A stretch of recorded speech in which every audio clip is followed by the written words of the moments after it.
also teenage pregnancy is a high thing, is a higher case that they should put into consideration to fight to stop it in Uganda. And he said he's from Sweden. Yeah, he told me he's from Sweden, and he told me he's from the Sweden embassy, that he's a representative for the organization that has brought them here. Yeah, that is all. Thank you. I'll just take two more people. Okay, three more people in this order, starting from the back. Okay, good morning. My name is Namboza Salma. I'm from Mariam High School, and I'm also the head prefect, Mariam High School. In a public like this, she air out her opinion, and it is taken into consideration. I thought I would mention that. Thank you very much. I did not get your name. I don't think you mentioned your name. Fred Nero. I work with UNFPA. Thank you very much. I hope you met someone new. I hope you made a new friend today. And just as we go ahead, really quickly, I'd like to invite someone from our hosts, Ramma Nampala, who is the Gender and Inclusion Lead at Outbox, to properly welcome us. Me, I was just warming this up, right? I do not have the capacity to be able to do that. Ladies and gentlemen, Ramma Nampala.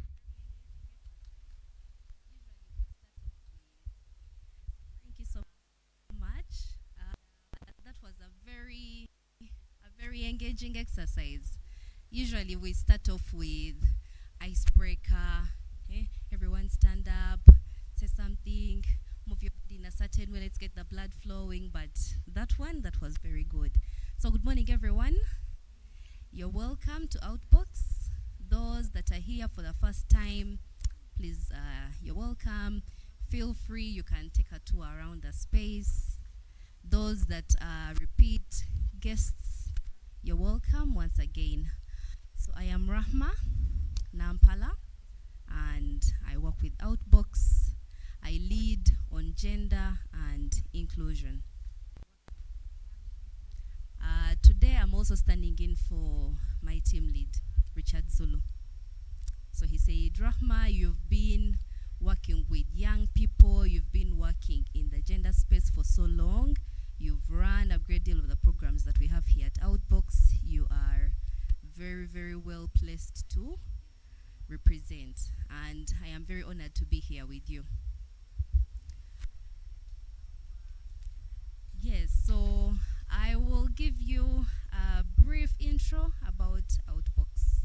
So we are here in this is our 12th year operating here. And we started out as an innovation hub where you'd meet all manner of techies, let me call them techies.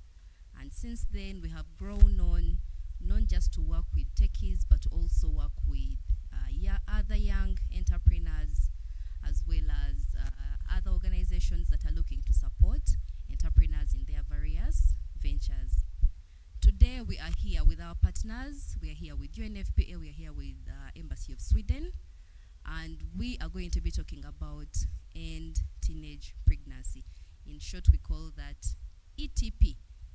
I think when you saw the communications going around, it kept saying ETP, ETPS. ETP is End Teenage Pregnancy.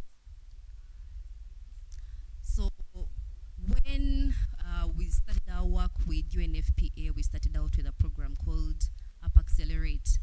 And with this one, we were working with young people in North and West Nile, Northern Uganda and West Nile, and they were coming up with innovative solutions addressing sexual reproductive health and rights, addressing GBV in their respective areas. But after some time working together, seeing what they're coming up with, we realized that there is more that needs to be done. And then at that time, COVID hit, and suddenly everything was different. The children were no longer in school, they were now at home. And suddenly, teenage pregnancies were on a rise. because now the schools that have been keeping them occupied for so long, engaged in schoolwork, the schools are closed, the children are home, the numbers started to go up. So today we are here to talk about teenage pregnancy. And with us in the room, you're going to hear from some of the very, very creative minds that we are working with under the ETP HackLab that are going to tell you about the very, very innovative solutions that they are implementing that are addressing teenage pregnancy in their respective districts. I am going to end my remarks here by once again welcoming you to Outbox. You're very welcome, and also yes, please feel free. Like we said, it's a dialogue, meaning that we are all going to speak, and we believe that it's in everyone speaking because your voice matters.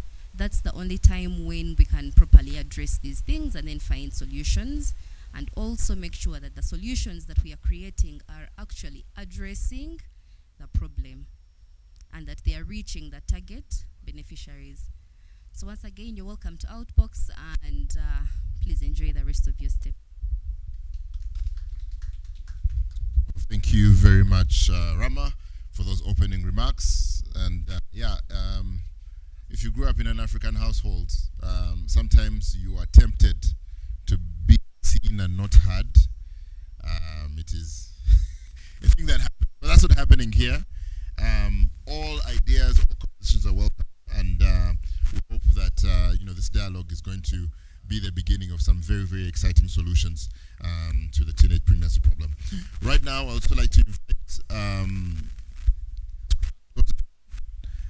who is the head of innovations at UNFPA, to give us an introduction about the program, the End Teenage Pregnancy HackLab, how it started, where they are now, and just what that's to where we are today. Ladies and gentlemen, Josephine.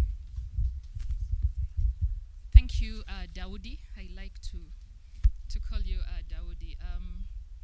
It's brilliant just being in a room filled with young people, and not just young people, but those with unique minds and those that are quite creative and innovative. Welcome, young people. As I go on, I would like to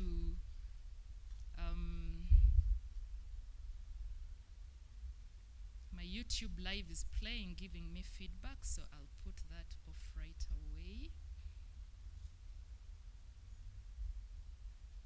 The representative National Youth Council, the team lead Outbox, the innovators, our teachers who have come with the students, members of the media, representation from the United Nations Population Fund, representatives from Ministry of Gender, Labor and Social Development, and the Embassy of Sweden represented here today. It is with great pleasure that I actually come to share and partly unveil the Youth Innovation Exchange Hub. As you will note, the Youth Innovation Exchange Hub is actually a series of interactive platforms that will be giving young people an opportunity to explore issues affecting them. It is an opportunity to converge, showcase, solve, and learn on how to create solutions all around the mandate of UNFPA. Now, UNFPA, as part of the UN Joint Program on GBV, Gender-Based Violence in Uganda, which is funded by the Embassy of Sweden in partnership with Outbox, we did launch the End Teenage Pregnancy HackLab in July 2023. And when we launched a call for social change innovators to ideate towards ending the early and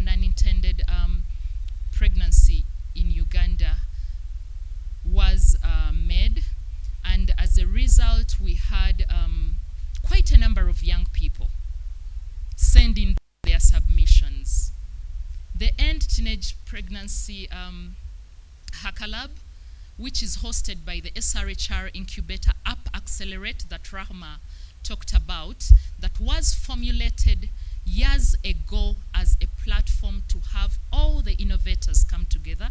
It currently has over 30 young innovators across the country, with the biggest number coming from northern Uganda and West Nile, which is about 27. And this App Accelerate incubator, where the End Teenage Pregnancy HackLab is hosted, is actually one that is ensuring that countrywide young people are innovating and making things happen. The districts are 16 for the End Teenage Pregnancy HackLab that we are targeting, and these include Abim, Amuria, Bundibujo, Gulu, Kaberamaido, Kabong, Kampala, Kiriandongo, Kotido, Moroto, na Kapiripirit, na Park Pader, Yumbe, Kamuli, Mayuge. While I spoke to one of the innovators in Ndaba, who are based in Imbale, he literally shared how ready they were to penetrate the whole of Eastern region with their solution, which is working towards ending teenage pregnancy. So young people, you know, coming up with that kind of ideas, they will be telling us much more. I talked about the objective, but just to share with you how far we have come, having sent out the call in July 2023, we received over 120 submissions, out of which 25 teams were selected, and 25 teams in this very room where we are at. We had an incubator process where we held a boot camp. Annette Nakaliti from the gender unit was here with me for us to even interact with these 25 teams and understand and also clarify on the status of the issue that they are handling. We later on moved to have 10 teams shortlisted out of the 25. This was through a process where they presented to a whole different external panel of judges. And while they practiced their pitches, 10 of them were later shortlisted. And those 10 teams were then able to pitch before a larger audience, which happened in August 2023. And we had an exemplary team of judges across Africa who were part of that pitch process. Our specialist for innovation, SRO, the National Youth Council, the ministry, and a few others made up the team. The judging criteria, where are the 4 teams? Just to put up, all even stand up to be recognized. I can see Bulamu Bridge, Ndaba, Haworth Foundation, and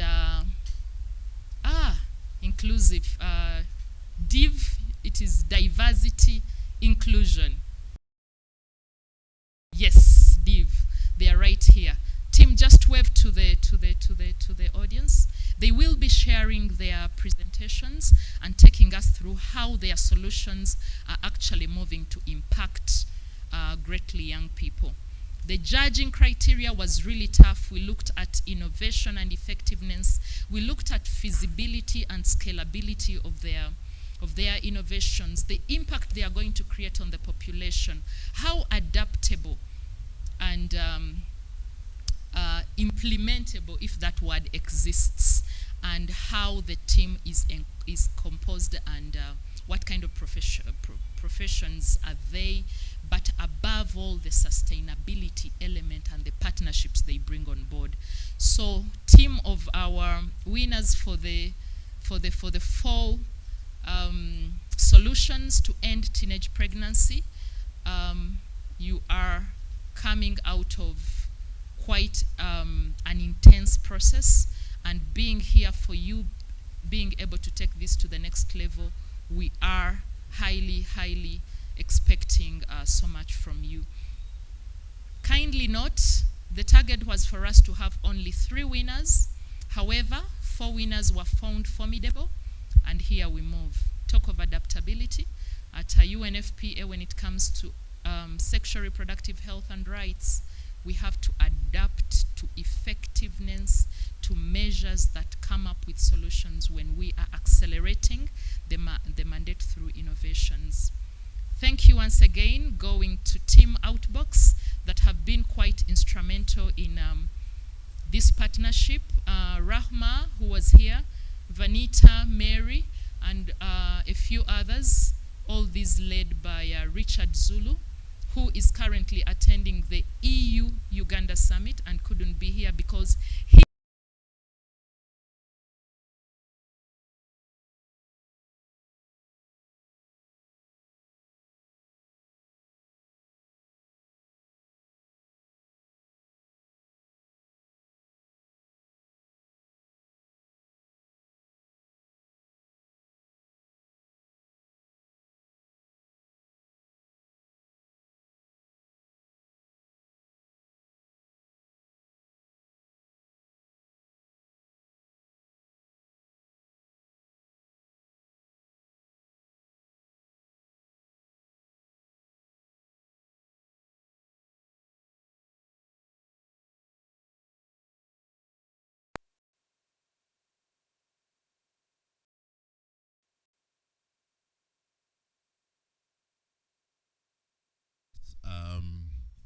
I don't know how long it's going to get the screen back up, but yeah, they said that, as Josephine mentioned, the process was grueling, and at the end of that process, there were 4 exciting innovators. There are supposed to be 3, but there was one who was too hot to leave behind, and so there were 4 exciting innovations that came out of the HackLab.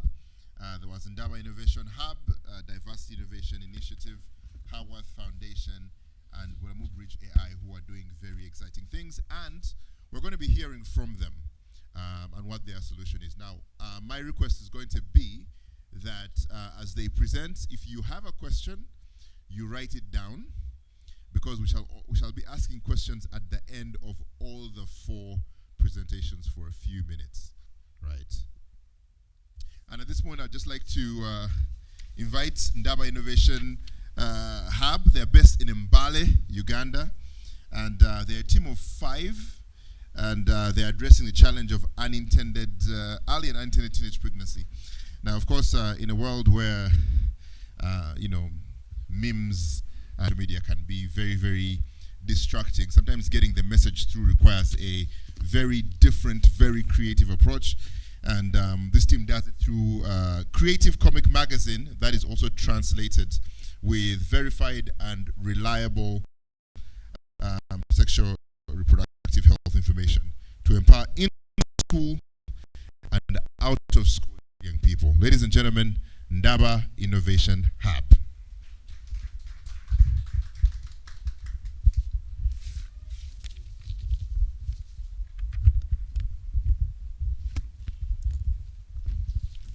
Good morning, ladies and gentlemen. My name is Hilary Odeke. I lead the team at Ndaba Innovation Hub. We are a hub located in Mbale, Eastern Uganda, and we're glad to be called upon to take part in the High Innovator HackLab. Our solution is a magazine, a comic book.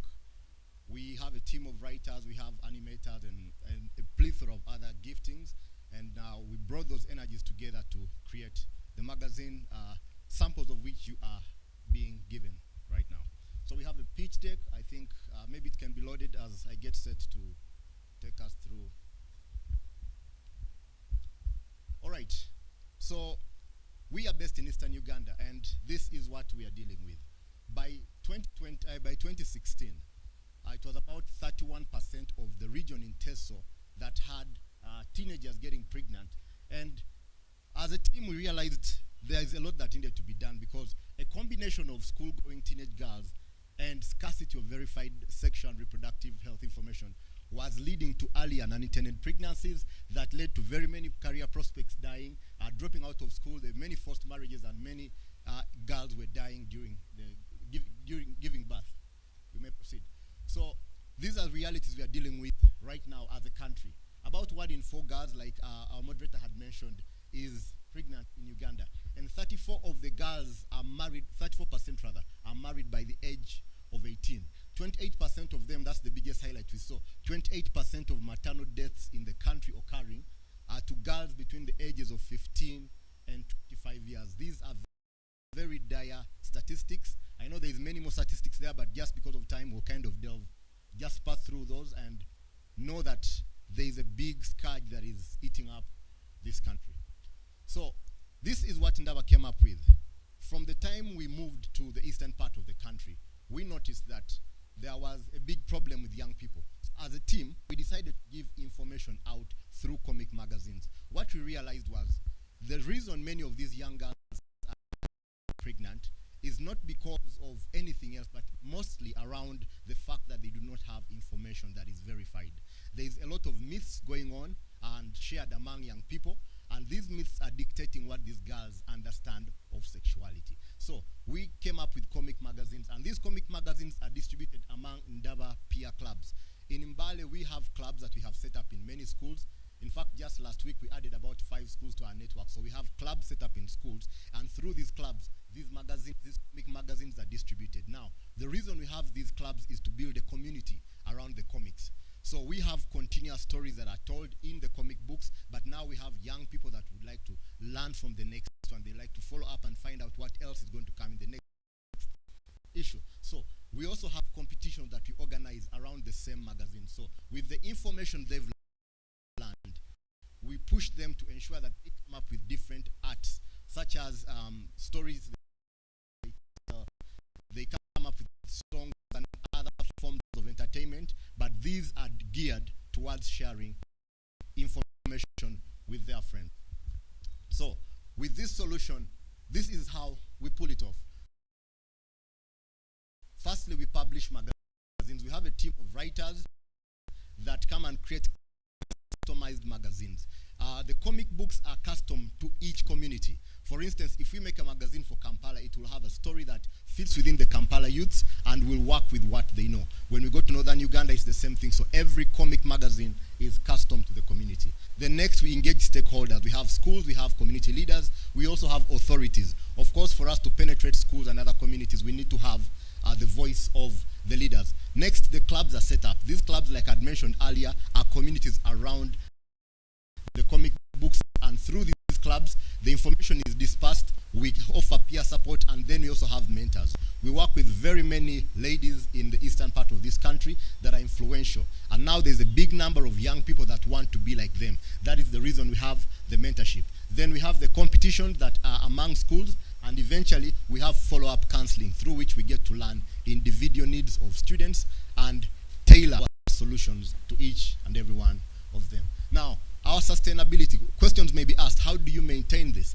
As a hub, we have revenue models that come through consultancy, business development, marketing, and many other avenues. But for the ETP activities, we have annual memberships that schools pay. We also have sponsorships that come from friends and other well-wishers. Within our magazines, we have advertising space that also generates revenues. And finally, we have event sponsors that come and enable us pull off the events we hold under the clubs. So we have about 23,000 schools in Uganda. Currently, we are focusing the ETP HackLab resources to 2 districts, Kaberamaido and Amuria, which have 71 schools combined. But we are zeroing down to 17 schools to pilot this. And in these 17 schools, we are targeting a total of 3,000 girls. And these girls will be picking up these magazines, we are building the clubs and ensuring that they will get the follow-up needed to get the information down there and curb the growing numbers.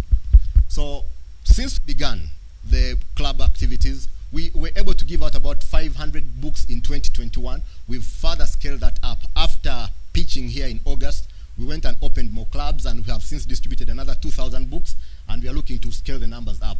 We had 5 schools mapped at the time. Now we've grown them to about 20. We have 4 successful projects that we've run through the clubs, which include teenpreneurship, where we are teaching entrepreneurship to the teenagers. We have Kids in Tech, where we are bringing hacking and other computer IT information to the students, and many more. So we have 5 clubs that were set up and have since grown the clubs since August of last year. So this is what our roadmap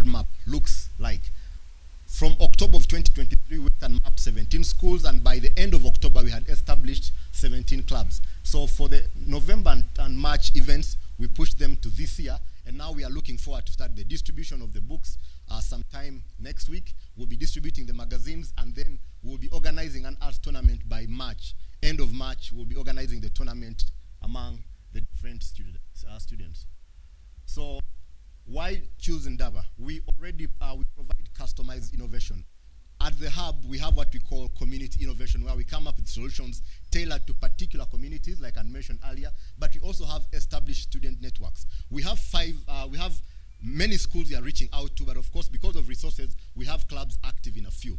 But the total number of students we are accessing in Eastern Uganda is about 25,000, and we hope to stretch out and roll out all our ETP activities to each and every one of those schools. We also have workspaces in which we bring young people to come and learn so much, and then we also have a versatile team that has grown since. We are glad to announce that from the time we last pitched, the team has grown by another 8 members, and this is all in an effort to further foster to further bring the results down to as many young people as possible. So on the team, I do not work alone. There's a group of us, but from the ETP HackLab, we are looking to resources 5 million shillings going to the mapping of schools, establishing 3,000 magazines, takes about 15 million. The community mobilization, because we have community leaders to meet, takes about 5 million. Then the branding and staff facilitations takes the rest of the budget. So like I had mentioned, I am not alone on the team. We are many. I think I will show the team that I work with. I lead the team. My name is Hillary. I come on board with about 12 years of business strategy. I'm also a lawyer by profession, and with the skills that I bring on board together with my team that is versatile, that cuts across so much, we have been able to not only come up to the youths and give the information that they need, but we have taken advantage of the different skill sets that we have and been able to channel this to our young people. Ladies and gentlemen, thank you for taking the time to listen to us. My name is Hillary from Ndaba Innovation Hub, and we are glad to have been a part of this journey. Thank you. Exciting, isn't it? Huh? Just I can't wait to get a hold of one of those comics. I think it's going to be an exciting read. Well, I didn't get mine, unfortunately, but I'm sure they'll get me one. Well, we'll just move on to the next presenter from Diversity and Innovations Initiative. Now, I'm really excited about this one. They're a team of 3 young people living with disabilities. They tackle early and teenage pregnancy through sign language application to empower youth with hearing impairment by creating digital access to comprehensive gender and sexual and reproductive health information and connections to friendly sexual and reproductive health and mental health services. Ladies and gentlemen, I'd like him to teach me and teach us how to applaud in sign language. I think that would be a much better way to do it. So I don't know if is the rest of the team up here.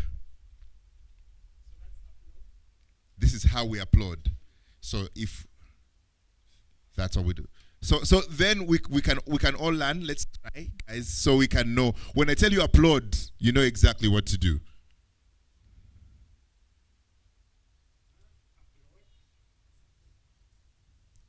All right, ladies and gentlemen, please, a big round of applause, very big, for Diversity Innovations Initiative.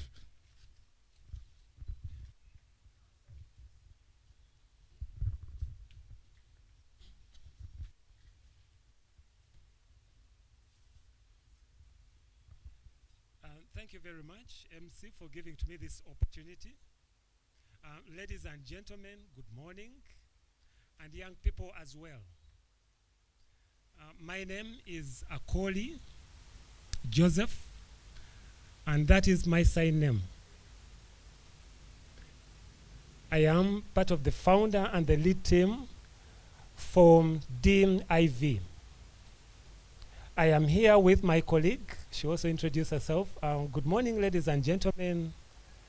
My name is Olivia. I am the project lead, and I work together with Joseph as my team leader. Thank you.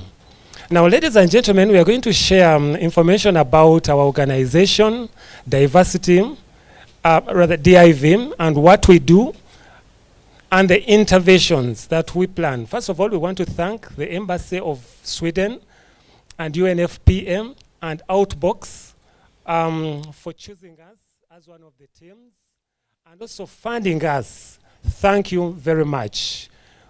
And also thank you for choosing to be an inclusive organization and also funding an intervention that will seek to mitigate pregnancies among young people.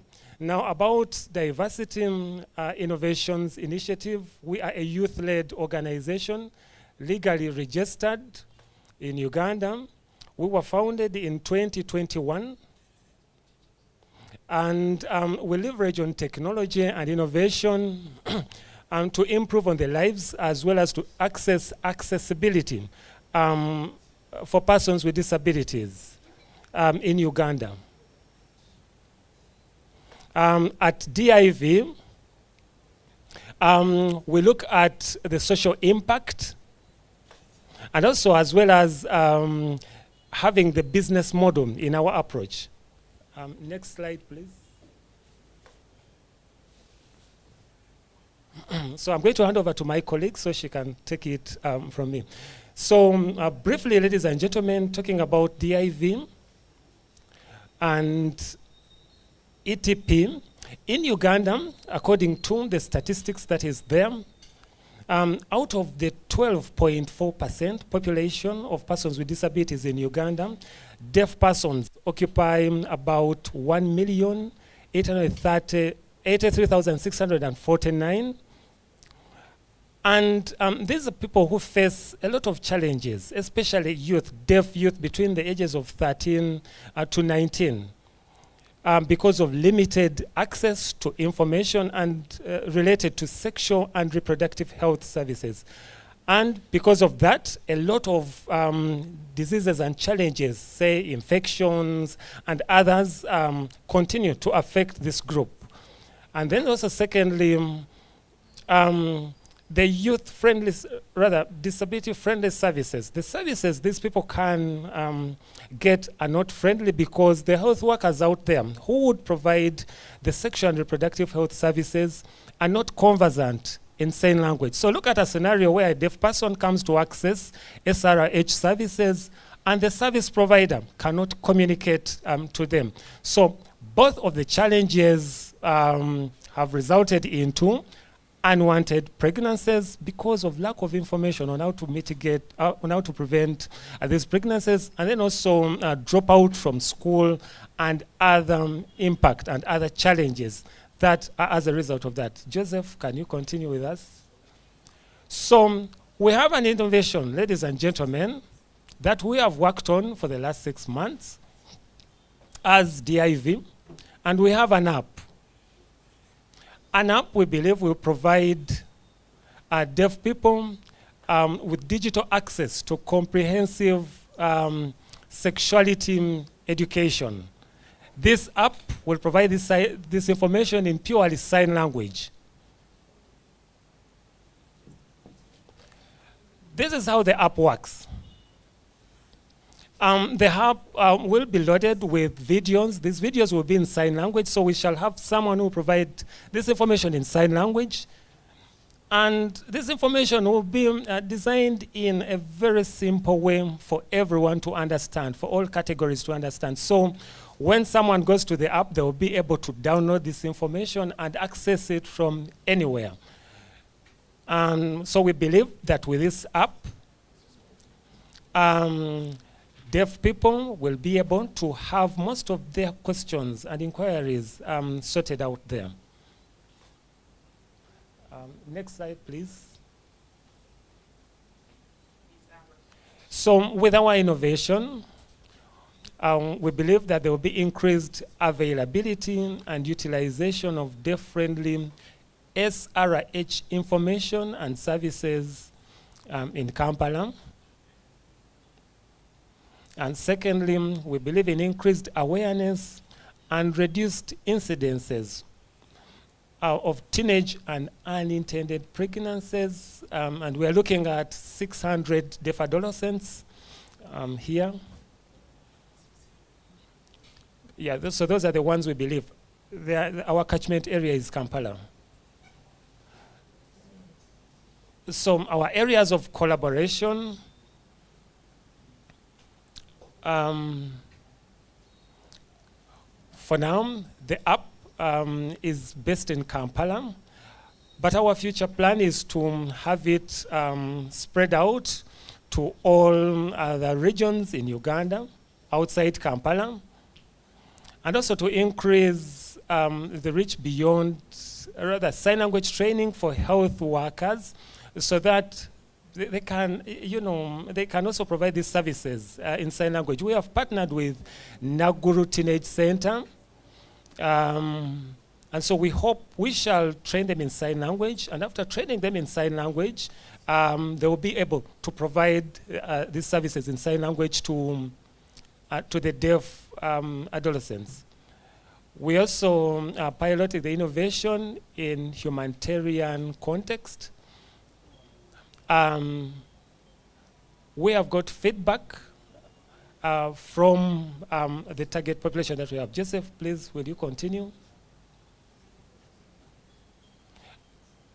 Yes, we have also scaled up our innovation to target refugees.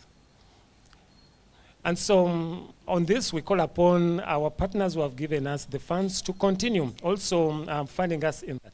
So ladies and gentlemen, I also want to request the ICT team. We have a video that we have. ICT team, do you have it there? The link. Hello, ICT team, are you there? Okay, so ladies and gentlemen, this is a sample of the WhatsApp, rather, the application, the content of the application that we have, that we came up with. It has no voice because it is purely for deaf people. So ladies and gentlemen, I invite you to follow. You read. So the sign language that we used in this app is user-friendly, very simple sign language. So every titles, so they can understand. We also have pop-ups, just as you can see in the right corner, pop-ups that keep on, bringing out the important information in a summarized way. Thank you very much.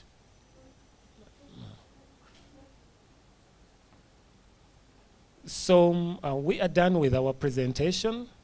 So ladies and gentlemen, like we were told, in case you have any question, please note it. We are here and we shall be glad to respond. Thank you very much. I don't know if you remember, but another round of applause. All right. Okay. Thank you very much for that presentation. It's rather exciting to see the innovations that are coming out of this project. And right about now, we would like to invite Haworth Foundation. Haworth Foundation are a team of 6, and their solution is that they are tackling the challenge of early and unintended teenage pregnancy through menstrual hygiene management by providing reusable sanitary pads and empowering young girls with life skills, mentorship in self-worth to achieve their dreams. It also educates girls to eliminate myths and misconceptions that surround menstrual hygiene management. Ladies and gentlemen, please put your hands together for Haworth Foundation.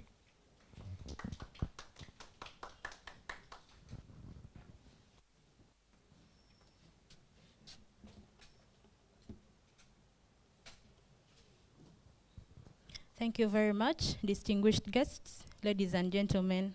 I'm so happy to see teenagers here. Good morning. My name is Adiero Anaoyat. I'm the co-founder of Haworth Foundation.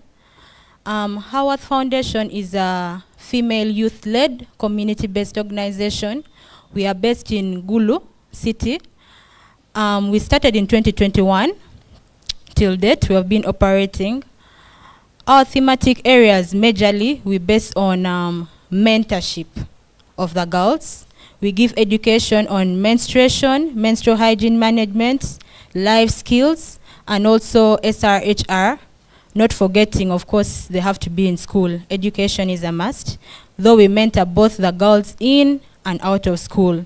We also go ahead to do gender-based violence prevention and intervention, because many of the teenage mothers in their homes are the majority who are undergoing or facing gender-based violence in our community. My colleague Prudence and I are girls who grew up in Acholi sub-region. In 2019, the UNFPA fact sheet stated that 50% of Ugandan girls miss school every month due to menstruation. So we saw the need. Even without the organization, we went ahead to do a pilot study in the district of Padere, and we found out that out of 6 in 10 girls that we encountered admitted to not having products to use during their menstruation. So it put us to a task that what can we do to see that our sisters who are growing up have the opportunity to have the products to use, as well as the information and also the charisma to stay in school. So we went ahead to fundraise and start producing reusable sanitary products for the girls. We didn't stop there. We went ahead to provide training on how to make these products, because we thought that it was a personal initiative that we had to do even without funding at that time. So the main problem, the root cause, the main problem is early and unintended pregnancy in our area. But the root cause here in our areas of Gulu and Padere districts where we are operating this project in, the main issue there was the girls in our area had no products to use. At the end of the day, they were lured by boys, yeah, in the name of, I can get you a product, I can help you with money to buy pads, I can take care of you. So at the end of the day, many of these girls got interested in relationships and in the boys, because at the end of the day, they would give them products. So we saw that the best thing we could do was to provide them with these products. And not only the products, because even if you give someone a product, but without education and life skills on how to mentor themselves, on how to stay in school, it would not be effective. So we went ahead to create mentorship clubs in schools to provide mentorship for these girls after providing them the products on life skills and self-worth, so that they realize their potential, their self-worth, and fully utilize it. In our value proposition, we see that as Howard Foundation, we are providing pads, and we are not the only organization that is currently providing reusable pads. That is very true. But we are at the upper hand because, first of all, we reach the grassroots. We have other organizations delivering reusable pads in Uganda, but the girls at the grassroots, first of all, cannot afford. And secondly, some areas are really out of reach, and they don't even know that these organizations or entities are really providing these reusable products. So we go to the grassroots, to the last girl down there. We use the female youth councillors, the stakeholders, the youth leaders down there to really make sure that we reach every girl at the grassroots, both in and out of school, so that the impact is felt right from grassroots, because these girls are the largest number that is being lured into early and unintended pregnancies because of lack of products. And also we provide mentorship, something that other organizations providing reusable pads do not do. They stop at giving pads to the girls. At the end of the day, they go away. The girls know that, yeah, a product is going to help me, but what next? What do I do? They don't know information about their life skills, the self-worth. They feel inferior still at the end of the day. So when we started our mentorship clubs in schools, after a period of 1 year, by 2022, in schools where we created the clubs, every time when we went, we saw that the dropout rates due to pregnancy had reduced. Because these girls, we go and visit them, We do school visits every month, and weekly at least a team member is going there to visit them and talk to them and inspire them. And some of them who want to be politicians, maybe doctors, we find time and bring them from the villages, maybe to a hospital, maybe to a role model, a politician that they can see and talk to give them the motivation and the inspiration to continue with school and to believe that they can be what they want to be. So that is a uniqueness that Howarth Foundation has been offering in the northern region, and that is what has always put us on the limelight. My colleague Prudence will talk more on what we are implementing. As she speaks, I can pass out some of these products.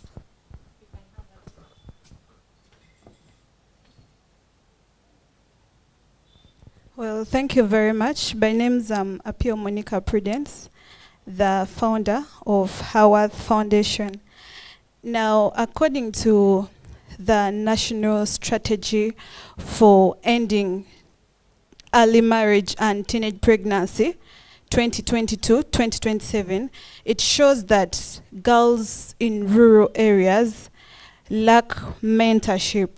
That is why, as Howarth Foundation, we found it wise that besides providing reusable sanitary pads, training the girls how to make the products themselves, we found it wise that we should mentor the girls so that they know more about themselves, because lack of confidence, lack of self-awareness push these girls to making them not make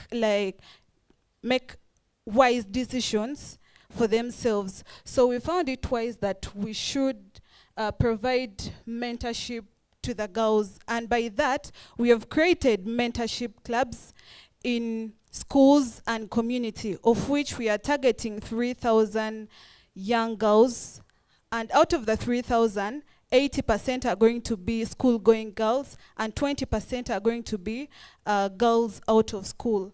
We shall also be producing and providing reusable sanitary pads to the young girls. As you can see, that is a sample of our sanitary pads that we make. It is affordable, it is quality, and in the other picture that you see, those are some of the girls that we have been reaching to, and in the picture, in the downer picture, that is one of the clubs that in Alelelele Primary School in Gulu that we always reach out to. Now all this will be done in a period of 6 months as the project states, but then we are going to continue with what we are doing for more than 6 months in Gulu and Pade district. So our areas of collaboration is that we shall need partnerships with the already existing clubs or youth-led organizations that we have on ground, and other partners who are here to help us provide more training to our team on SRHR, and also the fact that we are producing sanitary pads. We shall request you, the partners, all schools who are here, to buy our products and also donate to other girls at an affordable rate. Thank you.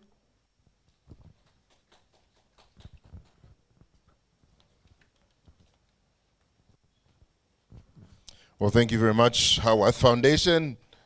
And I hope you're writing down your questions. Guys, if you have any questions, we're going to be able to ask each one of those questions shortly, at least after our last presentation. Now, of course, the world is going mad with artificial intelligence these days. It's the buzzword. Everyone's trying to do something about it. Yeah, and Balamu Bridge AI seem to be ahead of the curve. They're a team of 4. They address early and unintended pregnancy through an AI mobile application that contains a suite of tools, including a menstrual period tracker, personalized contraceptive recommendations, and a comprehensive e-commerce shop for discrete purchase of contraceptives. Ladies and gentlemen, please, where is Bolamu Bridge AI to come and share about their exciting innovation? A round of applause.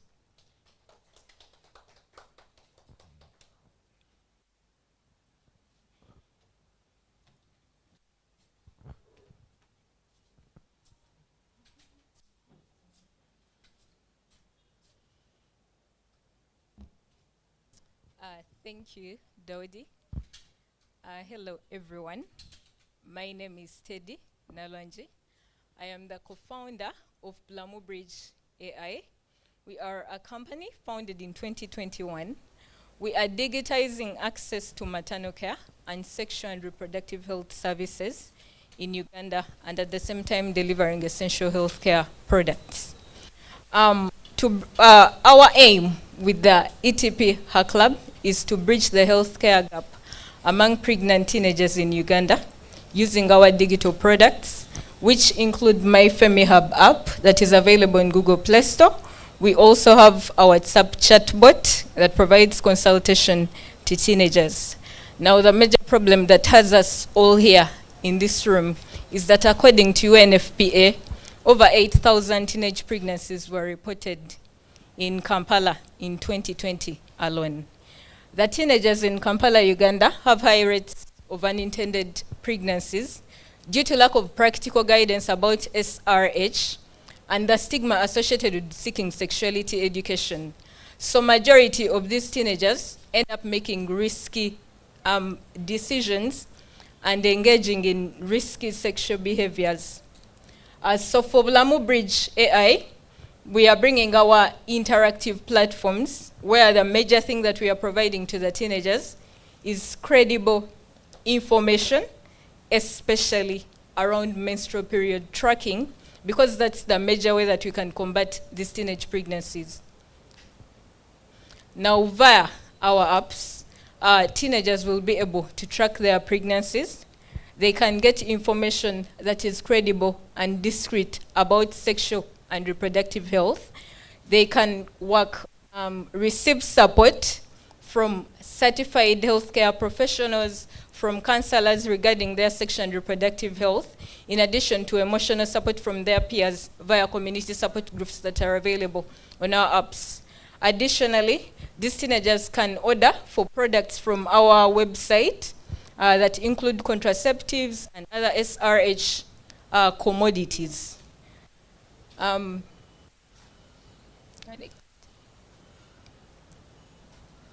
So with the End Teenage Pregnancy HackLab, we aim to reach over 10,000 teenagers in Kampala and the Gulu districts with SRH information, services, and commodities, with a major aim of reducing the teenage pregnancies in these regions by 5%. We shall do this through working with the schools, majorly the teenagers in the schools. I've seen Kololo High School, Mariam High School. So we shall come to you and tell you about our digital products. We shall come to you and talk to the girls about how they shall track their menstruation periods.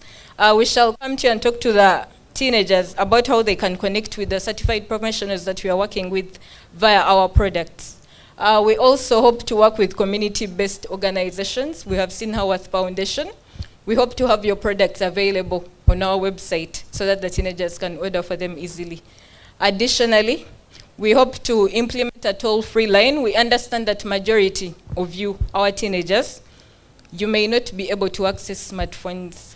Some may be in remote areas where they do not have access to the internet, and we shall therefore implement a toll-free line for you to call in and receive information and receive care, and also be referred to healthcare providers that can help you with SRH services. We are very open to collaboration from different community-based organizations, from technology partners, being that we are working via the internet, and we also we are very eager to leave a digital footprint. Like Daudi said, if it's not on the internet, it did not happen. Please join us on this journey as we aim to combat teenage pregnancies in Uganda. Thank you. Thank you very much. I think, do we have questions or are these presentations absolutely clear? That does anyone have a question in the room? Let's first start there. Okay. So there are a couple of questions. I'm just going to invite the leaders of these teams up here really quickly. The leaders of Bulamo Bridge, the leaders of Ndaba Innovation Hub, Diversity Innovation Initiative, and Howard Foundation. Please come up here. We're going to take some quick questions really quickly. I want just the leaders just come up here real fast.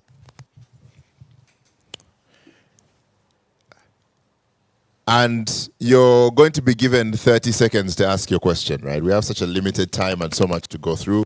So please just quickly get to the point. You direct your questions to a particular organization and say, this is my question. So who is going to be going first? If you have a question, just please raise your hand really quickly. We shall start with her. Her hand went up first. Good morning, everyone. I hope you're well. This is a question for the group, the team of Bulamo Bridge AI. How will you cater for the poor and illiterate?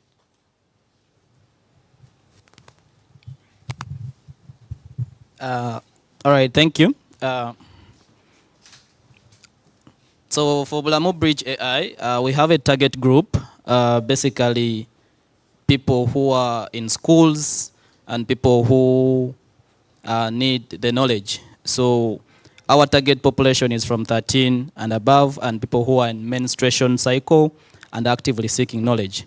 So we are not covering each and every group. That's why we have colleagues who have products like Indaba, we have Hawath, who are reaching out to community-based. But for us, if you have a smartphone, if you have internet, we are for you. We are not for everyone. Thank you.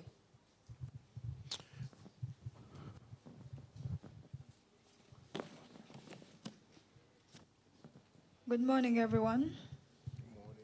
Good morning. My question is for Ndaba Innovation Hub.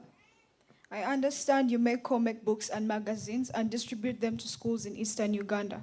My question is, how are you going to cater for that girl in the village, that one down in Eastern Uganda, who cannot afford or cannot go to school to access the comic book to learn about the sexual rights? All right, thank you for the question. Firstly, our intervention is going to be happening in and Kabiramaido, which are very rural locations. But importantly, these books are given out for free, and outside of the schools, we are organizing the tournaments and competitions. The reason for this is to bring in the rest of the community. So we are engaging with health centers as well to ensure that people that go to these health facilities can access the content that we are giving out. So it is not just for those in school, but we are making sure that we reach out mostly to the disadvantaged communities, even like both in cities and out of the cities. So our intervention is beginning in rural communities and eventually rolling out to urban. So that takes care of them first. Thank you. You're welcome. We shall take maximum of 5 more questions. Thank you so much for the opportunity. My question goes to Bulamo Bridge AI. You talked about one of your products as contraceptives. When you look at contraceptives, they actually damage the young girls that use them when they're going in for sex. So why do you then advocate, or why do you sell contraceptives to us, the teenage girls? Thank you. Thank you very much. So we have 2 types of contraceptives. We have those which are drug-related contraceptives, and we have the non-drug-related contraceptives. So let me give you an example of a condom. A condom is a physical barrier, you understand? So if at all you are to use a condom, there is no health risk associated with it.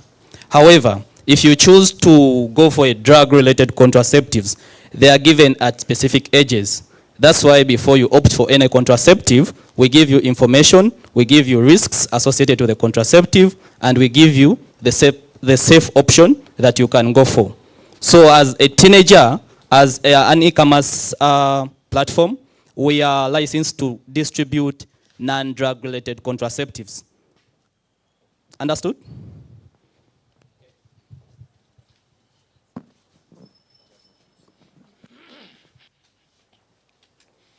Oh, yes. Thank you for this opportunity. My question goes to DIV. How will deaf students out of school who have no phones be able to access the app that you talked about?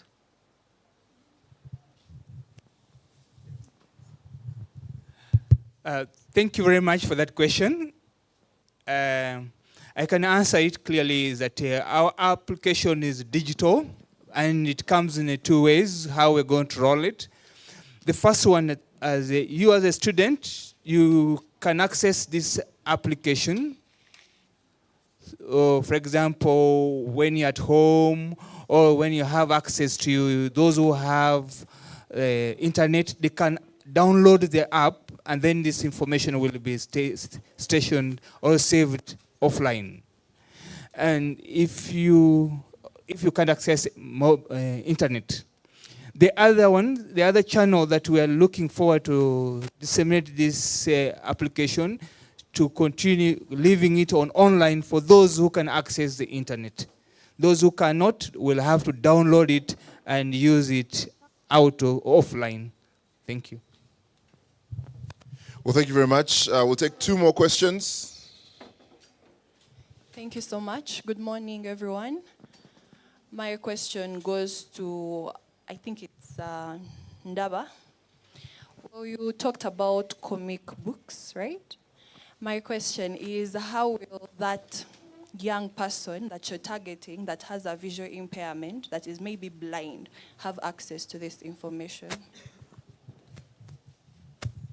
All right, thank you. Now, for the visually impaired, we as a team at Ndaba engaged people that are very good with Braille. So we are getting versions of the comic magazines that are going to be specifically customized for people that read in Braille. And I think that will take care of those that do not have the ability to see, but can be able to just, feel the wording. But also, we are looking to create audio versions of the comic books. So we would like to have them in form of sound that someone can play and get the message, because importantly, we are trying to spread information. It's about the information that these people can access. So for those that are visually impaired, there's Braille, and then there's an alternative of just audiobooks. Thank you. We are going to get one question there, and then we're going to come to you.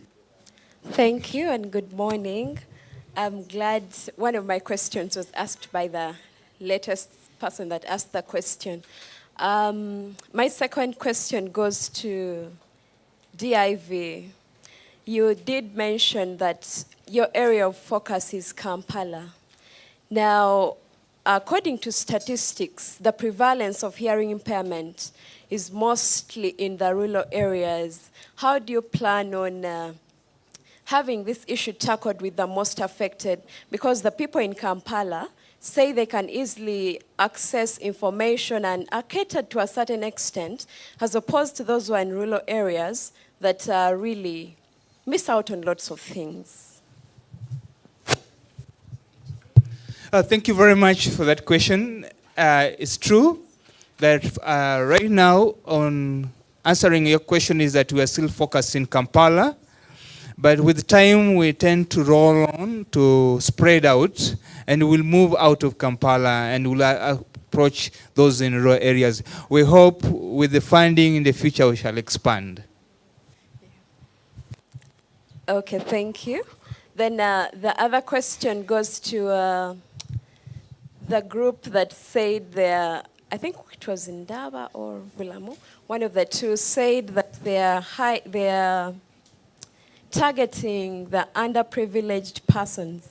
I know that among the underprivileged persons are people with disabilities, and of course they are very evident in these rural areas. Are any of your initiatives directly targeted to them? Because these people with disabilities are not a homogeneous group. They are among women, we have people with disabilities that are among refugees, ethnic minorities and all that. Do you have an intentional approach that tends to address teenage pregnancies among the people in their diversities, but who are also persons with disabilities? Thank you. So who exactly was this question for? Or To Bulamu and Ndaba. okay, to Ndaba and Bulamu. All right, we shall start. Who wants to go first? Okay. All right, thank you. So just like I had mentioned earlier, we are not only centering around schools, but we are also working with health facilities. So in the health facilities, we are looking to roll out programs that will take care of the various groups. But for the start, this is a multifaceted approach, but for the start, we will be reaching out mainly to the young girls, but we have the avenues through which we can be able to reach out to the various groups that will be affected by the unintended pregnancy. Yeah, thank you. So for us to reach people in refugee camps, what we've done, we need partners who are going to maintain our toll-free hotlines. Or if teenagers can access WhatsApp, I assume 90% of people in this room access WhatsApp. Just clicking our number, you'll get information on spot, anytime, even if at night. It's an AI, it will respond. And then if at all you need to liaise with a medical personnel, a specialist, mental health, you just schedule an appointment, they will get to you. But for us to extend services to people who are underprivileged, we need people to cater for those costs. That's why we are partnering with UNFPA and other organizations. Thank you. All right, now we are really just going to take 2 more questions, guys. And it's going to be a question from her, and I think a lady at the back there. We'll have another time to interact with these innovators, so you can ask them all these questions privately. We're going to be having a tea break in just a bit, so you can be able to do that. But now let's have these 2 questions and wrap up this session.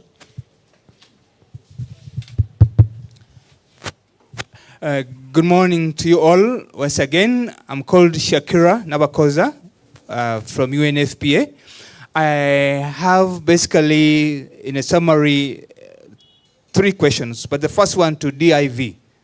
I want to thank you for the digital application of an app using sign language to end teenage pregnancy. However, DIV, out of school percentage, I know the more the inclusion in all your applications, in both those in school and out of school. So I would look forward to seeing that. And coming back to DIV, I know sign language, you talked of having either rolling out like videos or offline, and you have put captionings, text, but I think this app should also have spoken or audio to include everybody who is interested to know what's going on in the app. All right, so we're just going to go. I think the question was to all of you. So we'll start with him and then just go down the line. Yeah. Thank you, Shakira, for that question.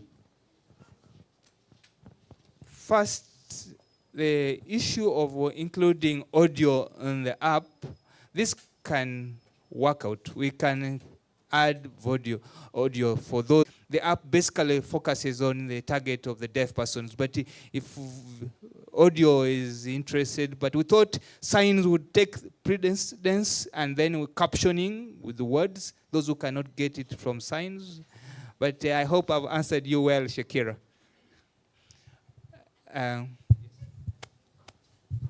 All right. Initially, I had highlighted that at Ndaba, we innovate for the community. So our ETP approach is just one of the many community innovations we have. And on top of that, just to marry it with the question that was asked, we have a program that we are bringing up to work with both the street kids in the eastern region and also the disabled. So it might come not under ETP, but as a hub, we have some projects that are designed specifically for these disadvantaged groups. Yes. Thank you very much. I think in her question, mine is basically the areas of disability inclusion. So our services can go to them. Thank you. All right, I'll just have our last question. Yeah, thank you. Hope you all well. For me, I have two questions. One for High Worth Foundation. Like you've talked about, you've asked us students to buy some reusable pads from you. But my question is, can't you just teach us how to make those reusable pads in that we can go back to school and teach our fellow students how to make those reusable pads? And my another question goes to the group which talked about using contraceptives. Well, we all know you talked about like there are 3 to 2 contraceptives. You talked about condoms and pills maybe, but we all know that 100% we have 100% we have 20% of the youth who can use condoms. Even if they are distributed in the hospitals, they say that they don't want condoms, by the way. Am I right? So if you say that condoms are not used, we are using contraceptives, are they not going to push us from preventing us from early pregnancies, but getting sexually transmitted diseases like HIV, like we know STIs, and also infertility? That's my question. Thank you. All right, we'll start with Howard Foundation. Thank you very much. She was asking, we sell the reusable products, why don't we train them?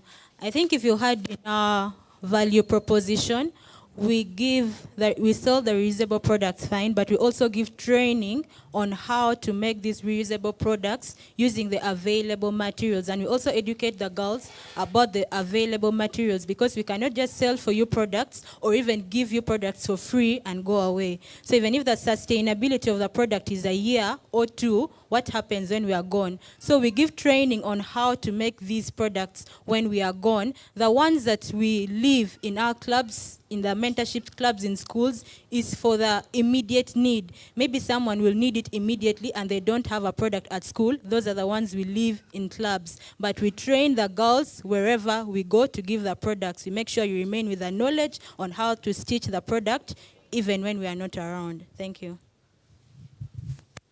Thank you very much. I didn't see where the question came from. But just to highlight a bit, we said we have contraceptives, which are a broad category.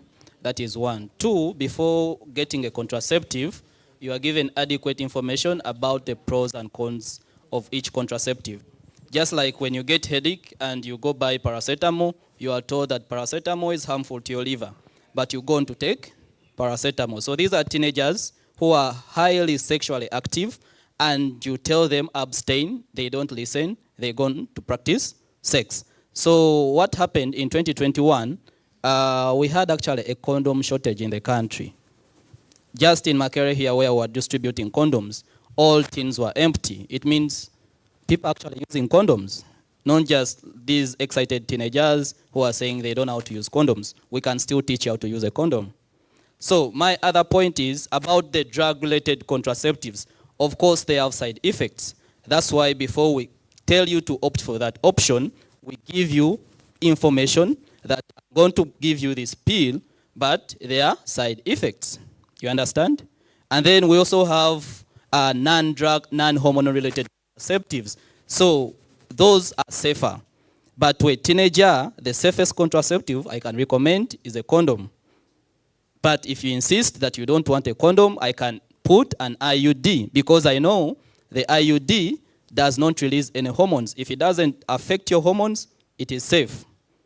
Do you understand my point?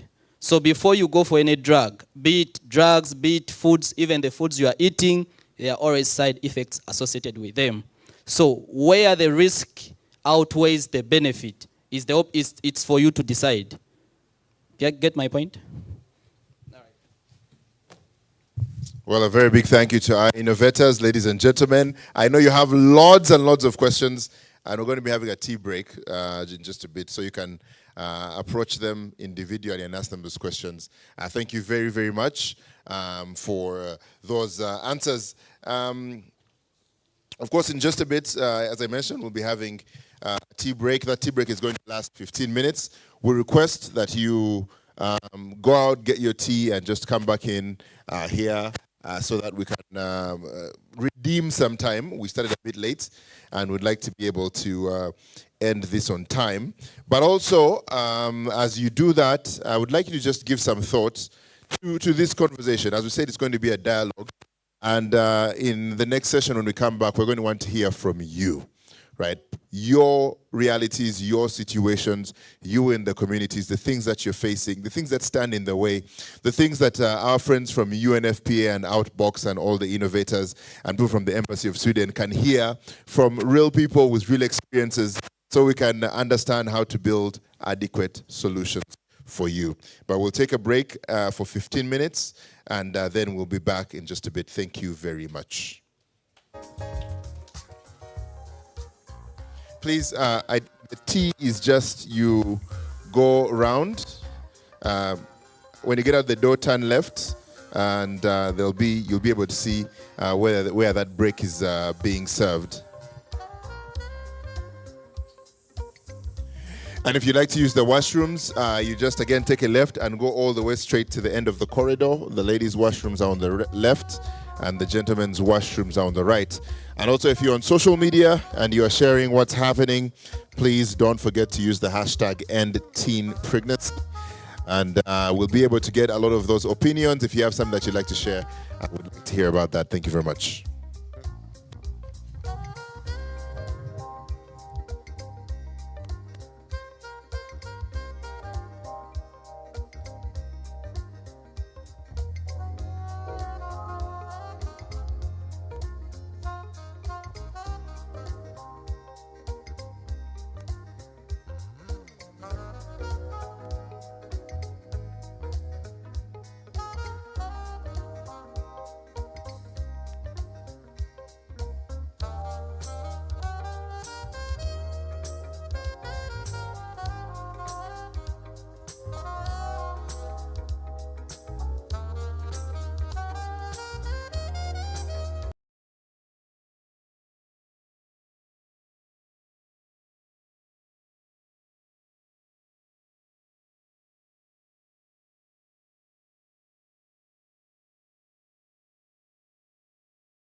deadly charm. Wicked smile. The first time that I saw you, I must admit I was mesmerized. I remember it all so very vividly. Every move that you made, every word you said burnt in my memory. Drawn to the light in your eyes, like a moth to a flame. The sound of your voice in the night, such a sweet serenade. Sweet serenade.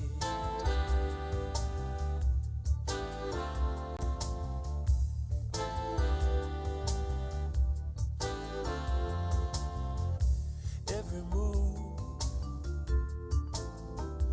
was just like poetry.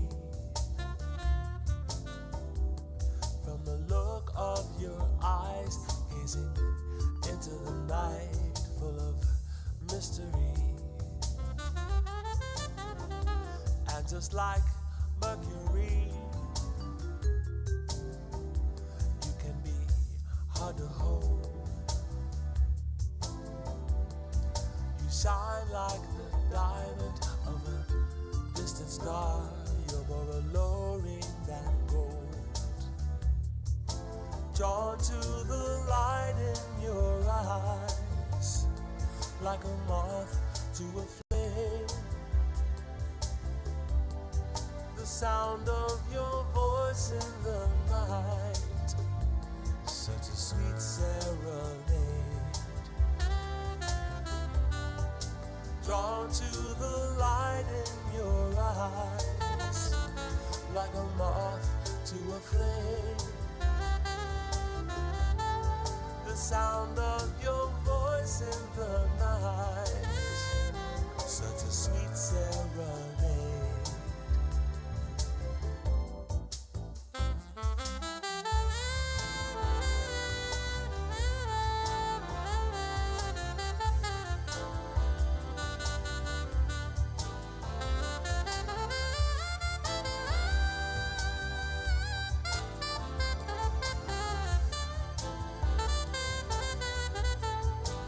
Drawn to the light in your eyes, like a moth to a flame.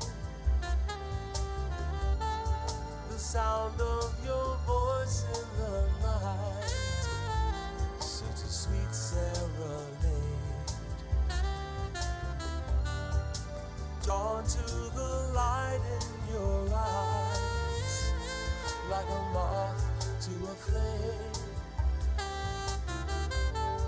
The sound of your voice in the night, such a sweet serenade. A sweet serenade.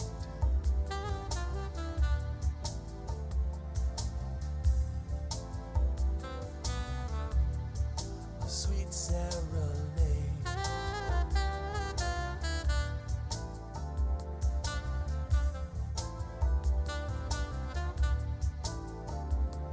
I remember it all so very vividly. My sweet serenade.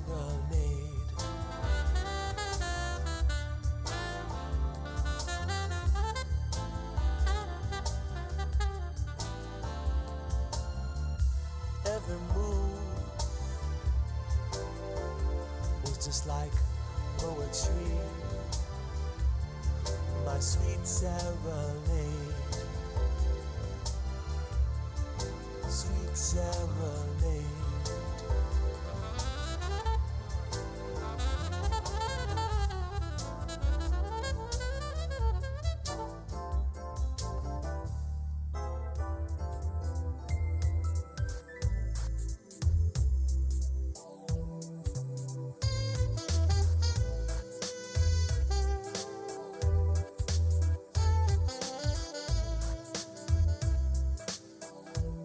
Hello once again.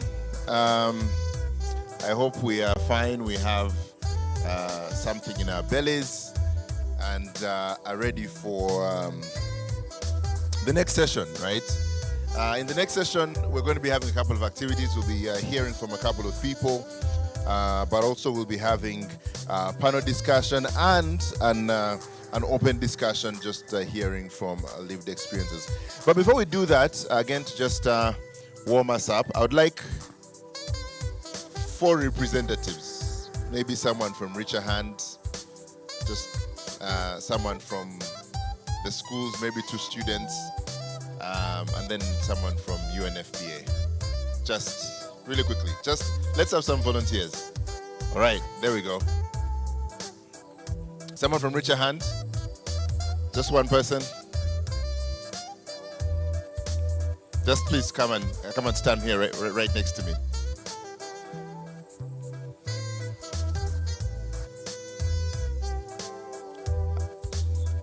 All right, we have our 4 people. So we're going to have a really simple exercise in collaboration and quick thinking. We're going to test your poetry skills, right? Yeah, poetry skills. But here's how it's going to work. We have the 4 people here have to come up with something on ending teenage pregnancy. And how it's going to work is that each of them can only say one word and pass on the microphone to the next person. And they say the next word, and it has to keep moving like that. And they hope that it makes sense. Yeah. Are we together? Do we all understand the instructions? Yeah? So we're going to try it out, right? So, are you okay over there? You look like you're getting it. You're fine. You're good. All right. So we understand the instructions. Very simple. Collaborate on a poem. We're going to try and take it a maximum of 3 lines, right? But we're going to do a demo round. All right. So, for example, I start with the word teenage. Pregnancy in schools can be stopped. All right. But that was a test round. Now that you know how it works. But we can only mention one word, not a sentence. So when I say teenage pregnancy can be, it's just one word that goes. Do you want us to do another try round, or do you want us to just go straight into it? All right. I'm not going to be a part of it this time. So, ladies and gentlemen, you need to give yourself a name so like you're cool, right? So that we know what to refer to you as. No, I'm just kidding. So we'll just start here and keep going 3 lines. Have fun with it. No pressure.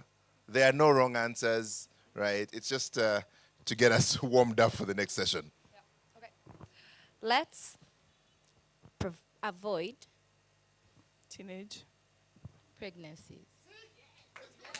Let's go again.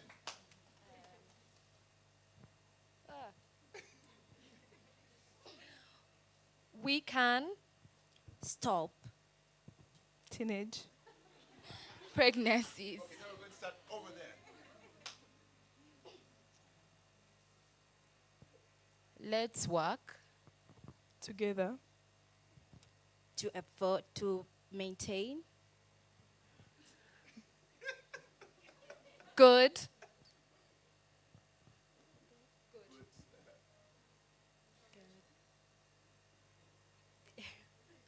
innovations towards ending teenage pregnancy. Thank you very much. You might take your seats. Right, thank you very much for that. It is not as easy as it looks, but when you work together, evidently, you come up with some interesting solutions. Now, I'd just like to invite, right about now, to start us off in this session, Chandiru Josephine. She is the Program Analyst Gender and Human Rights at UNFPA. And, of course, she's going to set the stage of why it's critical for us, all of us, to engage in the matters of that end teenage pregnancy. Ladies and gentlemen, Chandiru Josephine. Thank you so much. I love the energy in the room. I wouldn't have chosen any other location than to be here today. Welcome, everyone. I want to recognize the presence of the representative of Sweden Embassy, Ministry of Gender, in absence, I think they just stepped out, National Youth Council, Outbox, ladies and gentlemen. The question today is, why do we have to put youth at the center of ending teenage pregnancies? As UNFPA, we work towards achieving 4 zeros. One is to have 0 unmet need of family planning, 0 preventable maternal health, 0 GBV and harmful practices, 0 new transmission of HIV/AIDS in Uganda by 2030. So that gives us 6 years to go, and we have a lot of work to do. And in Uganda, we all know that the population is a young country with a young population. Over 70% of our population is under the age of 25%. So that means the majority of us in Uganda are the youth. And 24% of teenage pregnancies occur in this country. And we've been stagnant in this rate for a very long time. So, as UNFPA, with partnership with our development partners and government of Uganda, we have done a lot of programming towards ending teenage pregnancies for the last 3 to 4 decades. And the percentage we are talking about, still 24% of teenage pregnancies. So what do? I think it is critical time, as UNFPA, we decided to bring home the question back to the group that is really being affected by this challenge. Because teenage pregnancies is with the youth and the young generation. You understand your own issues. You understand the challenges that you face on a daily and the reality of this challenge. So this is the reason as to why we decided to have this program. And the program that we are talking about today, the Innovation Hub, is within our program for joint program on gender-based violence. And the idea is that the young people are really, really dynamic.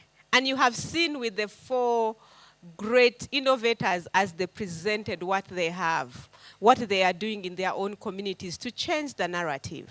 And so when we bring the young people, and with their very young mind and innovations, we believe that you can actually innovate solutions to end teenage pregnancy. We have 4 already in the room that we have selected, but as Josephine, my colleague, introduced, that you had over 100 people that actually, young people that actually applied for this challenge. So we have a lot that are out there, but also within this room. And so we want to tap into that such that we can actually end teenage pregnancy in this country.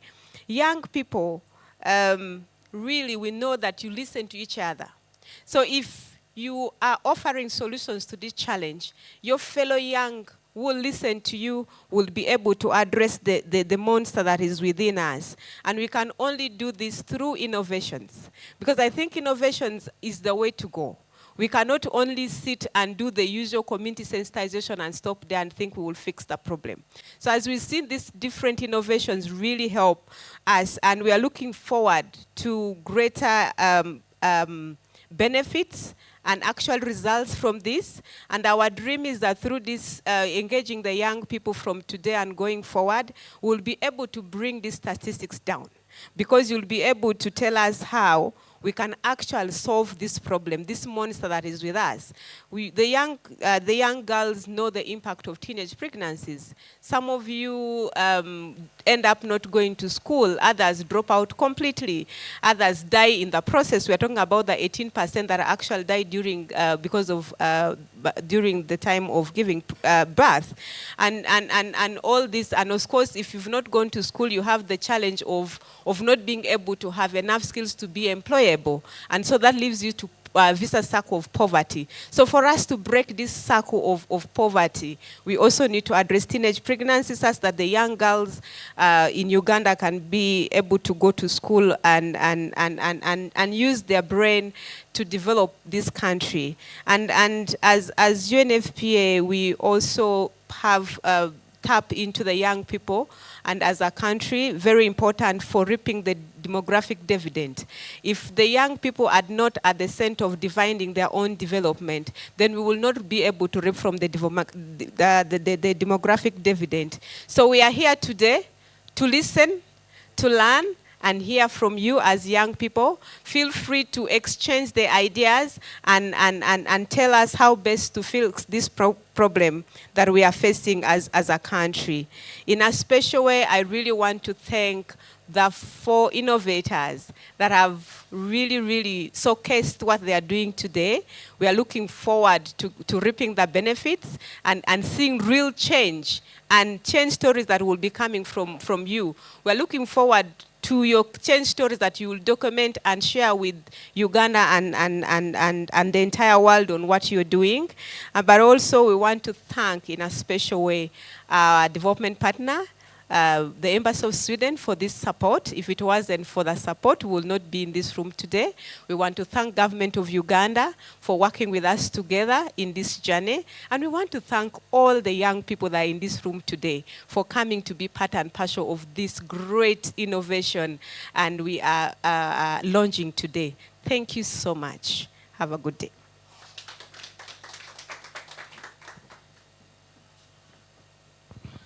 Well, thank you very much, Josephine, for those quick remarks. And of course, on top of the Embassy of Sweden and UNFPA, I'd also like to recognize the groups that made time to come, reach a hand. What? Some, like, just some vibe. Okay, cool. No, not there. Naguru Teenage Information and Health Center, Kawempe Youth Development Community, and of course the schools, Mariam High, Kololo High, St. Margaret College, Makere, Chambogo College, and of course Reproductive Health Uganda.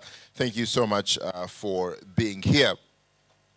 But as Josephine said in her remarks, that they want to hear from you, right? The people in this room, what the actual problems are, why you think each of us possibly knows someone who is a teenager and is pregnant or is out of school, what's happening, so that we can actually develop solutions to those. So we're going to open up the floor, right? And again, we're just going to do it very democratically, just a shoot of the hand up, right? Just start this conversation. Have a conversation around the challenges that are happening, the things that you see in your community that might be getting in the way of certain interventions, things that the development partners who are trying to develop solutions for these problems might not be able to see. So I'm just going to open up the floor. I'd like someone else to help me with a second microphone so that this can go around. But for now, I'll start here. With the person who shot their hand up. Maybe just introduce yourself, what you do, and a good place to start maybe is just what's the problem? What do you see in the work that you do and in the communities that you work in?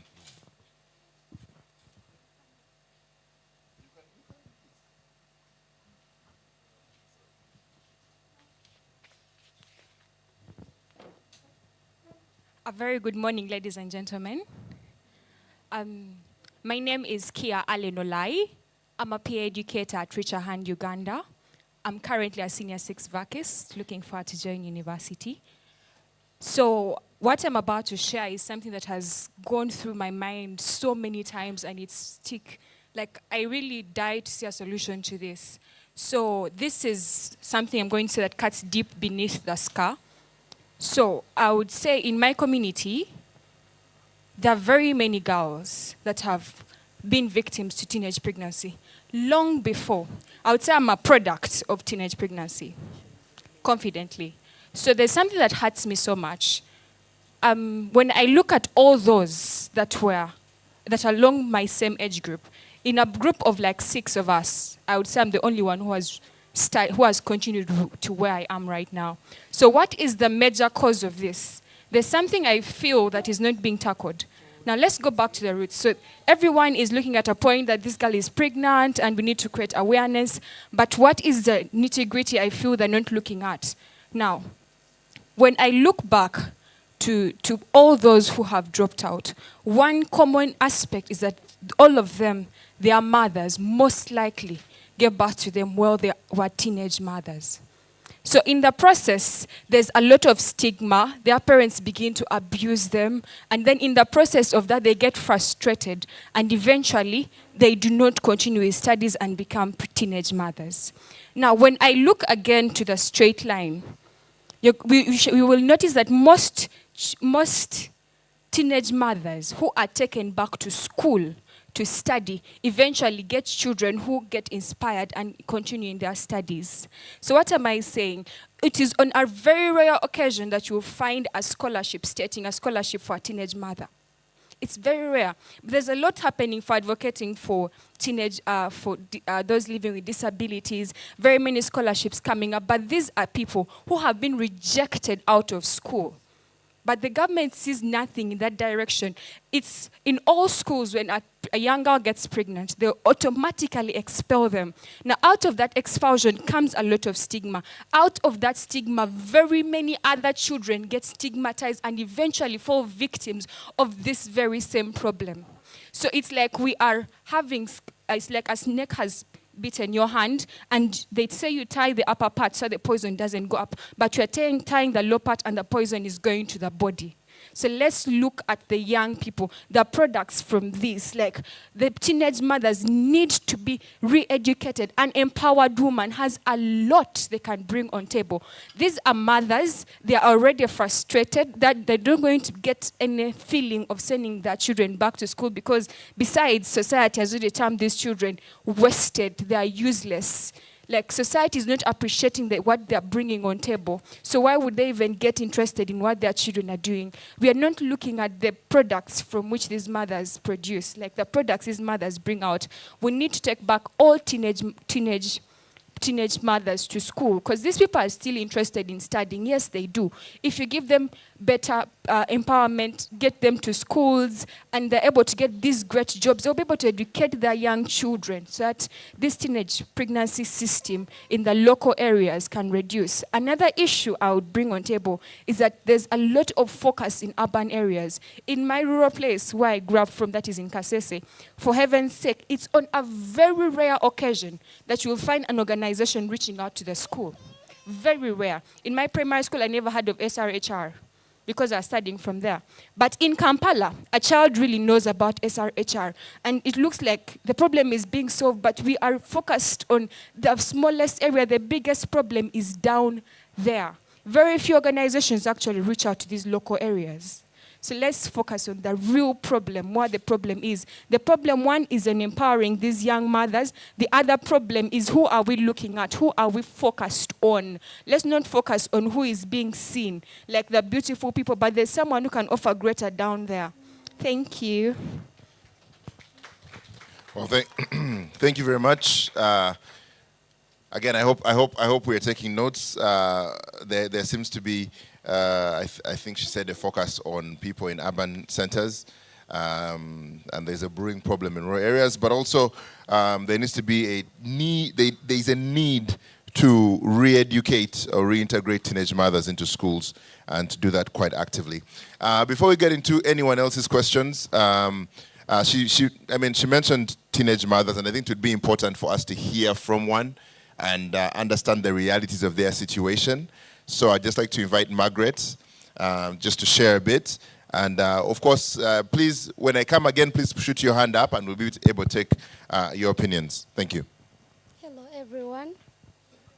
I'm by the names of Narakundo Margaret, and I have a 3-year-old girl. Like, when I got pregnant, like everyone in the community was like, you chase her from home. She has ashamed you. She's still in school. You just chase her home. But my mother didn't chase me home. She stood up with me. My father left us because I grew up with a single mom. She left us. They called him that I'm pregnant. She said, I'm no longer her daughter. for him, we can't be with a girl. It's just 16 and you're pregnant. No, I'm no longer the daughter. Now, within that moment, people used to say, abuse me in the community, like making me feel ashamed in the community. By that time, I also think about aborting the baby, but my mother told me, don't do that. It's bad. For me, I produced you, yet my mother is disabled. She told me, you are not disabled, you have your hands, you have legs, you are not disabled, you can work for your baby. She took care of me between that moment. She gave me everything I needed until I produced the girl. After producing, everyone was like, you see, now the baby has no other father, because they don't know the father. The baby has no other father. You see, she has produced a bastard. But in that moment, my mother stood up for me and empowered me, and she took me back to school. I finished. I did a course in early childhood education.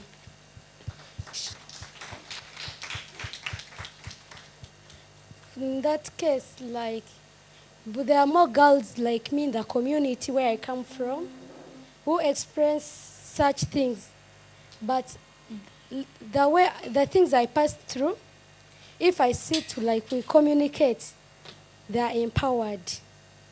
Because even me, I'm empowered by by then there is an organization called Safer Cities Plan International, came in our area, and Nagul Teenage Center also empower us. Thank you. Well, thank you very much. All right. We're going to have this, again, I'm going to request that because there's so many people who need to share, that we keep our sharing a bit short and brief and to the point. I don't know where we're going to start. So I think we're just going to start all the way from the back and come forward with the gentleman over there. Thank you.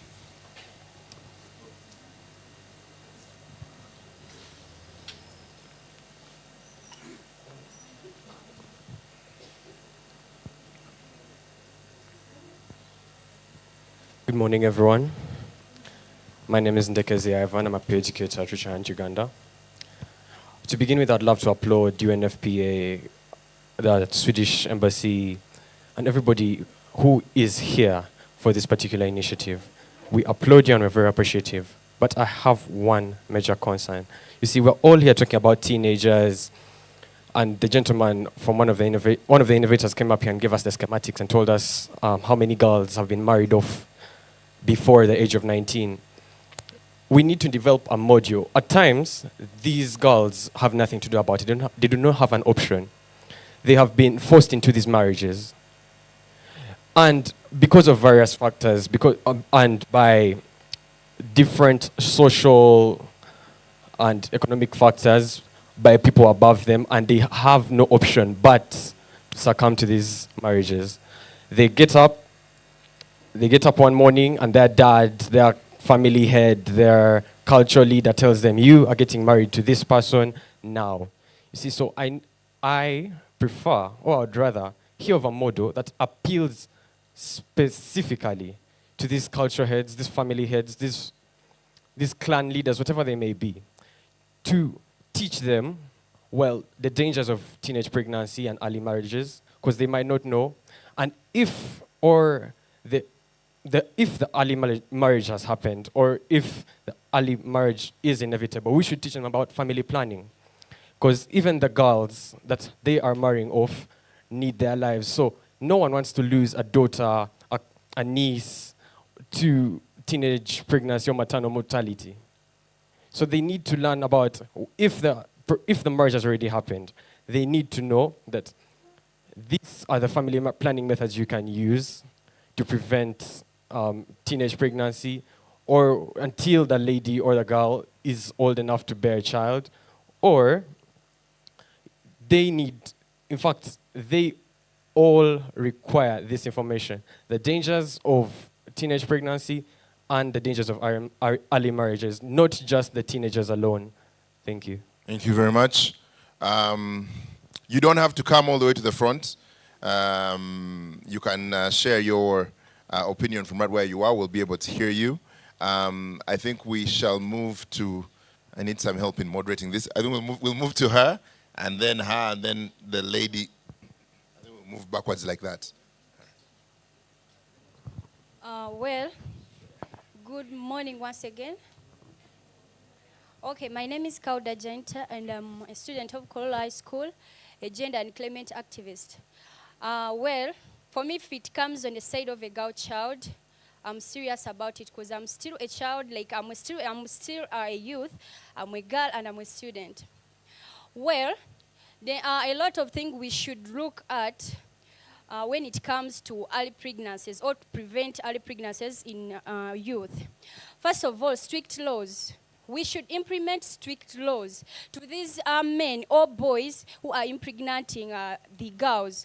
Because for me, I always watch news. You hear many stories from girls explaining that a boy impregnated me, or a man from a rich family, but I didn't get justice. You know, my parents or my family chased me away from her home, so I don't have any help. Such cases. And also parents. If you're a parent, please listen very well. When you have a child, when you have a girl and gets pregnant, that's not the end. Please, you should understand how you can talk to this girl. Do not encourage them abortion, because abortion kills. But find a way of talking to this girl, encourage her to go back to school, because education, by the way, is the best, is the major key in our generation.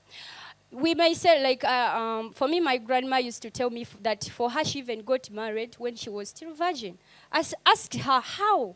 She told me that during her generations, the parents were very strict, and they had a parent and a child talk. But now these parents are very busy with their work, and they don't have time for their children. They let children to access phones like they want. They search about movies which they are not supposed even to watch. You leave your phone with your child. A child watches everything she's not supposed to watch.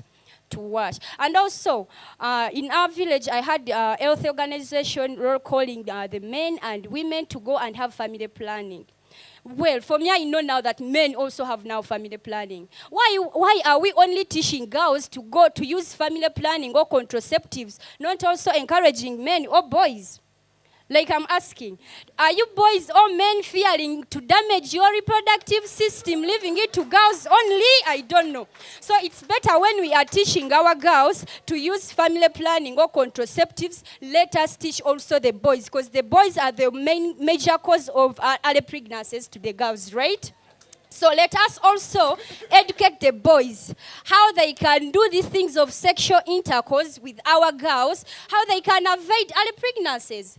Because I know from you men, you know many solutions, how you can avoid a girl from getting pregnant. So if you know them, teach your boys or men how they can avoid that. Thank you so much. But also... Okay, anyway, I told you when it comes to a girl child, I can speak more and more and more. Thank you. Well, thank you very much. Yeah, good morning once again. I'm Kalema Martha from Kololo High School, and she's my colleague. Yeah, she told already for us when it comes to a girl child, I don't know, we can speak till. She has talked about boys, because since all of you guys began speaking, that the teams we saw in front, none of them say that they meant a boys as well, So it's only girls that get pregnant, but who impregnates them? The boys. No one talked about boys. So she already talked more about boys, like we should also implement that thing of mentoring boys, informing them that it's not the right thing. It's like, I don't know how to say it, but it's not like friendship or relationship is not about sex. Sex is not the way to go. We should mentor them about that also. And the other thing is about parents. At my home place, my neighbor, my friend, she was called Latifa. She was in senior 2, she got pregnant. But her mom got to know when the pregnancy was 5 years and 2 weeks. 5 months and 2 weeks, yeah. So the mom was all like, you're pregnant? I can't entertain someone who is pregnant. That same night she went, she aborted. But trust me, she was about to die. Because she came back, they were just carrying her, the person they took when she was walking. She became so slim, like if you found her, you would say that she has been sick of HIV for like, without taking pills for HIV for like years. But the parent was so proud of it, and she could say, yeah, for me, I can't entertain someone getting pregnant at that age. I even don't know why. And also religion. If it comes to religions, we have some religions who encourage girls to marry at an early age. Like she says, if it reaches, the mom or the parents say, if it reaches to this age, you're going to get married. School is not the way to go, because after school, again, you'll get married. So why do you even waste your time going to school? Yet you have to get married. And another thing is the parents of nowadays love money. Love money.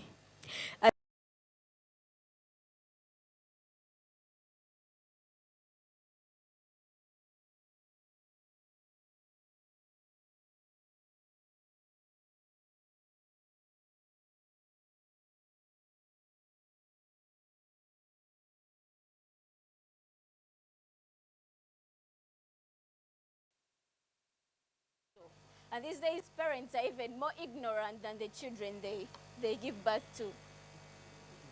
Yeah, like for real. Because if a parent, you give birth at an early age, because most of our parents, where I come from, they gave birth at an early age. Like my mom, she gave birth to me when she was 14. She was 14. But because she knew the consequences that she passed through after getting pregnant at 14, she usually mentors me. She tells me this and this will come. Do you want also to be like me? Then if you don't want to be like me, why do you face your eyes to the boys? Or why do you face your eyes to the early relationship? Yet there is time for everything. All right. So I end my statement encouraging my fellow guys, my fellow girls and boys that there is time for everything. Wait. You can sense the passion, yeah, and they can keep going on and on. Unfortunately, we had to cut.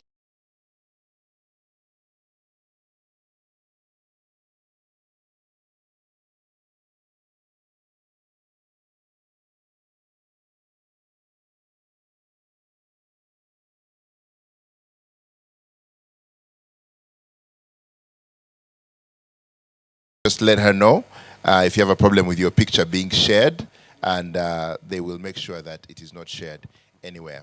If you can just pass the microphone to the lady over there from Mariam High. Good morning once again.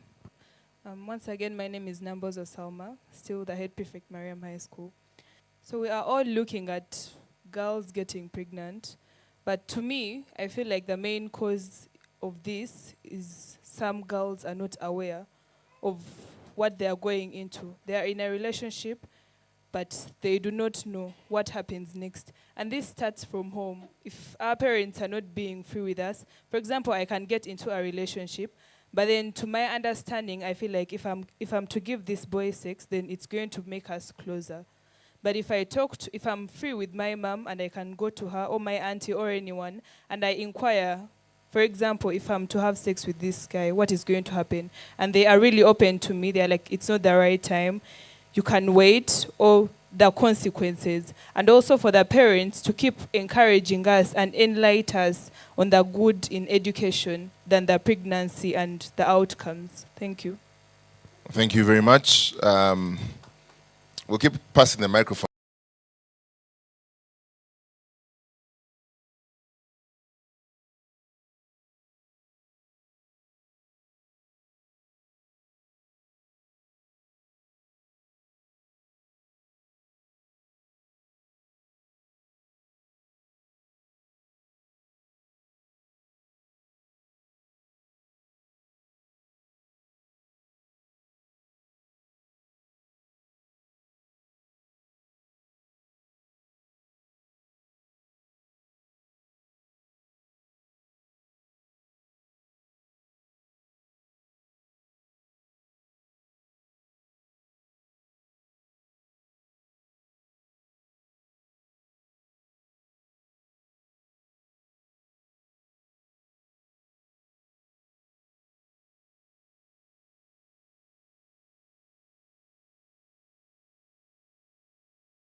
some families that feel like a girl is not supposed to be educated. Girls are just get married and give birth.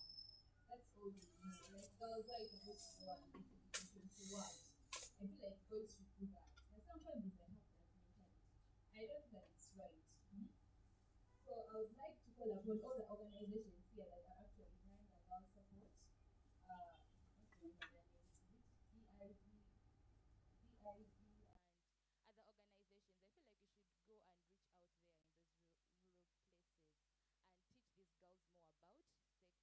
parents, please be patient. They're not the first sinners, and neither are they the last sinners. So I feel like, why would you chase a girl from home? Is it my fault anyway? There's some things I can't afford as a girl. I mean, release me. Guys. kati kikyogenda otugamba n'abantu mu community nga gamba oyo takyalina makulu future ye yafa tolina kyasobola kukugamba. That's my story. Kyensobola bagamba. Thank you very much, Grace. For those who were not picking up with the Uganda, just really quick highlights. I think one of the things she mentioned was some of the things that push girls to do or go out to look for validation and get pregnant is the relationships that their parents have. And sometimes broken relationships from broken homes can lead to make certain decisions. And she mentions that she hopes that she'll have a child and be able to work, do some work and make sure that her child goes to school. And she hopes that she'll also go back to school after that. All right, we're going to have two more. And I'd like to start with him and then go to her. And then we'll see if we have a few seconds left after that for someone else.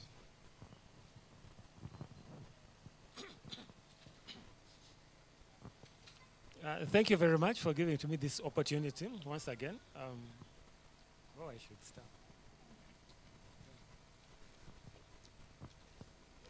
Thank you very much for yet another opportunity. Yes, this is a very important discussion. And as we discuss about, like early child pregnancies in Uganda, it is important for us to critically look at the drivers. And I would focus my presentation, my brief discussion on persons with disabilities. In the community out there, there are a lot of myths that go around about persons with disabilities. Like if you're infected with HIV and you have sexual intercourse with a person with disability, say maybe an albino, then the HIV will go away. And so that is a driver that pushes the community members out there to engage in sexual activities to get cured of HIV. And also secondly, we have challenges with accessibility. Very many persons with disabilities out there are ignorant, do not have information about family planning methods. Look at a situation where you go to hospital and the nurse cannot communicate with you, even in the basics of basics, okay? So, thank you.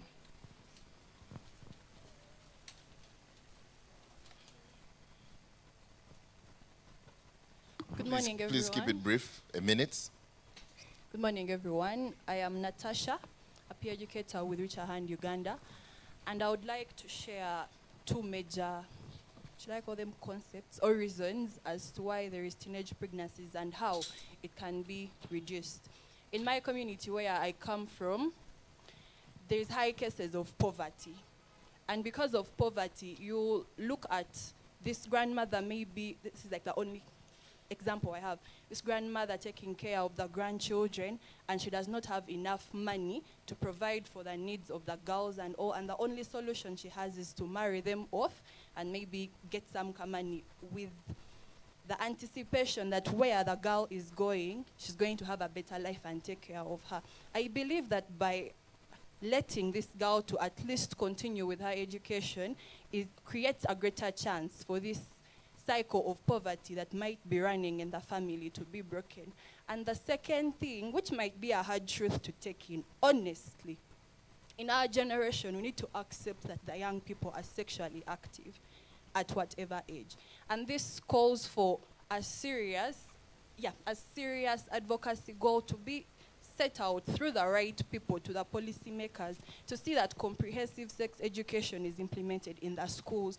Because unlike some time back, right now we spend most of our time in school. We listen to our teachers, our fellow peers. So comprehensive sex education, providing accurate and age-appropriate information to these young people, is a good way to see that they have right information on how to use and how to access contraceptives, and also how to go about their reproductive health. Thank you. Well, thank you very much, each and every one of you, for your opinions and your thoughts. Unfortunately, we cannot take any more at this point because the discussion needs to continue with our esteemed panel of guests. And I'd just like to invite them to the front here so that we can get started. We shall be having dialogue with Faith Myra. And I'll be introducing them a bit later on as they come here. You can just give them a round of applause. Chidega Moses. Again, I'll be telling you exactly who they are. And Wabire Rachel and Jamila Mayanja. And of course, we are. These are people who, in their own different aspects, are working or providing solutions or have interesting insights into the world of sexual and reproductive health, and are doing some work to end teenage pregnancies. Thank you very much. I don't know if I can get some microphones up here, please.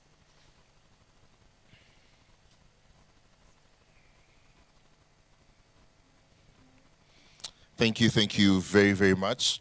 I think really quickly, I would want to introduce you guys, but I figure I might do a disservice and not, do that. So I'm just going to let you go around the room really quickly and introduce yourselves, who you are, what you do, in just a few minutes, so we can get this conversation going.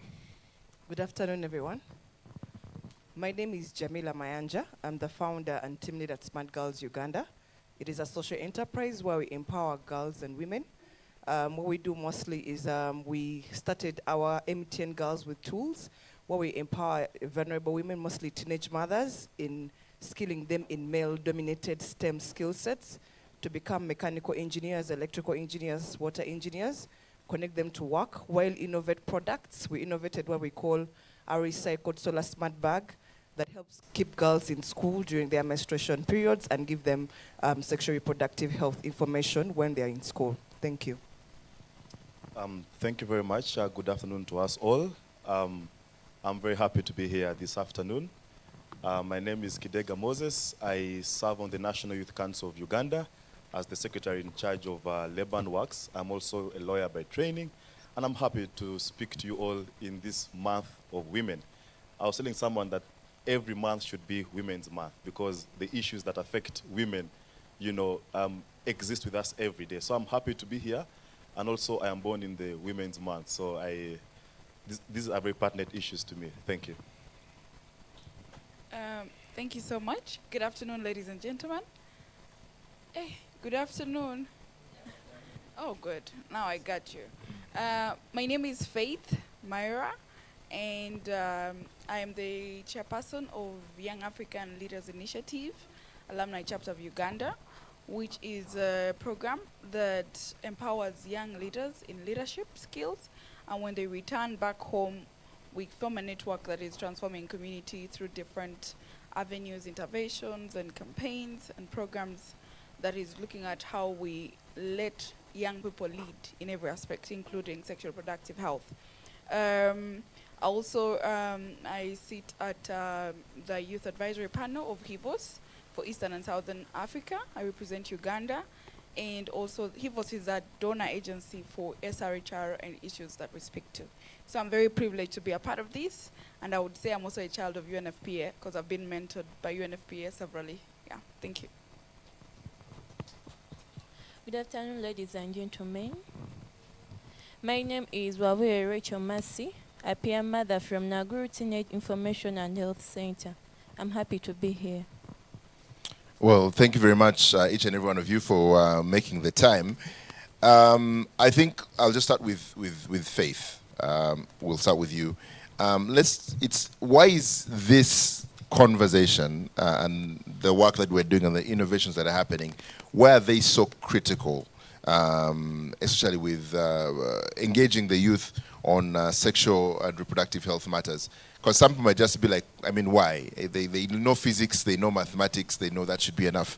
But why is this critical for us to have this conversation?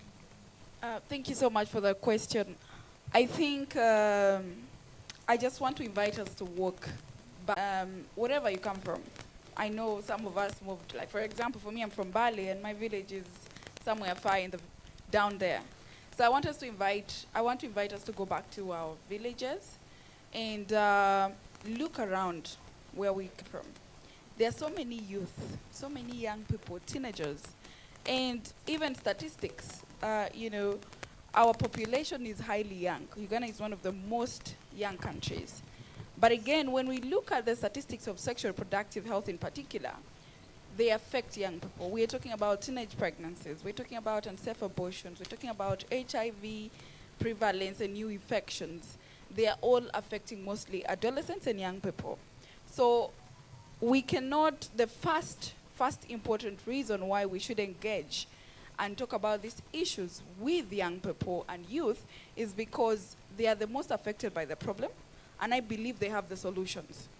Because they fully understand and are aware of the situations that they face, be it teenage pregnancy, child marriage, menstrual health, managed in Africa or the globe.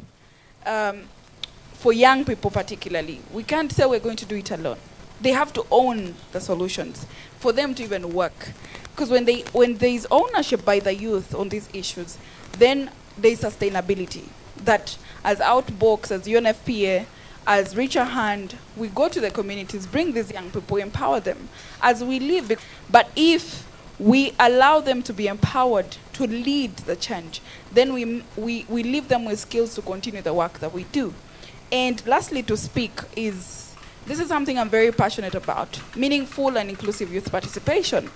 Because if there's nothing for youth without youth, so if they are not at the forefront, then we are busy trying to just earn a salary as workers, or we're trying to just also survive in this economy. Yeah. So I think it's important we engage them, and it's important we have this conversation. All right, and I think I'll just swag it really quickly to Rachel. Rachel, you are as a young person and a teen mother out of school, because she says, we have to be involved in these conversations. How easy is it for you to find accurate information on sexual reproductive health and rights, and of course youth-friendly services in your community, your facilities? Like, how easy is it for you and your friends and your peers to be able to access this information and services? Okay, thank you. Let me start with the communities. In the communities, it's not easy. We have some myths and misconceptions about SRHR. Me as a teen mother and a young girl, or a young of them both. And another thing is we have fear to go to the health centers. There are some girls that are out there in the communities who are 14, or some elders. When she goes there, the elders will be like, a young girl, instead of abstaining, what are you coming for? And you send some girls to the health center and they'll be like, I came back, they told me, go back, you are still young, to get the contraceptives. So it's not easy. Well, thank you very much for those insights. And I guess it's a good time to ask Moses. The government does quite a bit of work in making sure that people in the communities can be able to access these services. So what are some of those programs that are in place to support initiatives that are trying to make sure that people in our community, people in every community, can be able to access these services and this information? Thank you. Very interesting. So two things from me. One is that any government has what we call a social contract with its people, that the government is a duty bearer and there are certain obligations that the government has towards the people. Let me just give you a brief story in 30 seconds. There's a gentleman called Dominic Ongwen. Dominic Ongwen, as we speak today, is being tried in the International Criminal Court for the alleged atrocities he committed in northern Uganda. But where was Dominic Ongwen at the time he was abducted?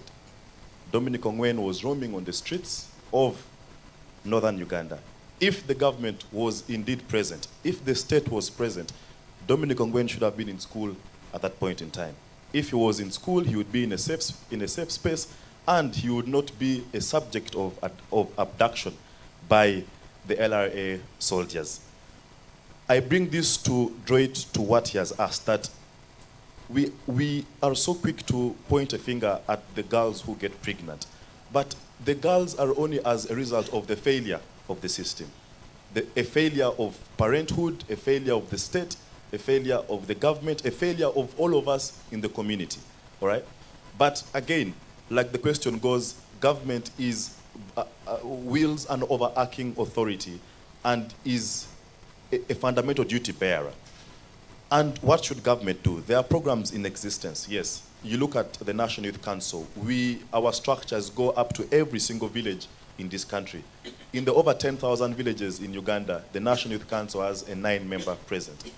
But the programs that the government is trickling down to that level, are they community driven, or it is a top-bottom approach? All right, I'll give you an example, a quick one of Karamoja, where government say that, no, you guys need iron sheets, you guys need goats and etc. Now, that was a top-bottom approach. The iron sheets were sent there, but indeed they are not being used. So I think that the challenge with government programming is that most times it is a top-down approach rather than bottom-up approach. But lastly is that we are addressing the signs and not the symptoms. We should get to the grassroots of these issues. And the prior conversation where we engaged the audience in the money economy, then they are going to fall for baits that come with, early marriages. Someone mentioned that, parents are poor and they end up looking at these young girls as a commodity that they should, transact with. That for as long as there is a man who is willing to, give cows or money or whatever it is, these girls have become a commodity at that level. So we need to get to the grassroots of these issues. Otherwise, we are addressing only the signs and the root cause is not being addressed. All right, now you spoke about making sure that girls stay in school. And Jamila, you're doing such important work in making sure that happens with your smart bags. Just tell us a bit about smart bags. What feedback have you received? How have they been received? What is in a smart bag to start with, and how is that helping keep girls in school and help them, stay in school longer?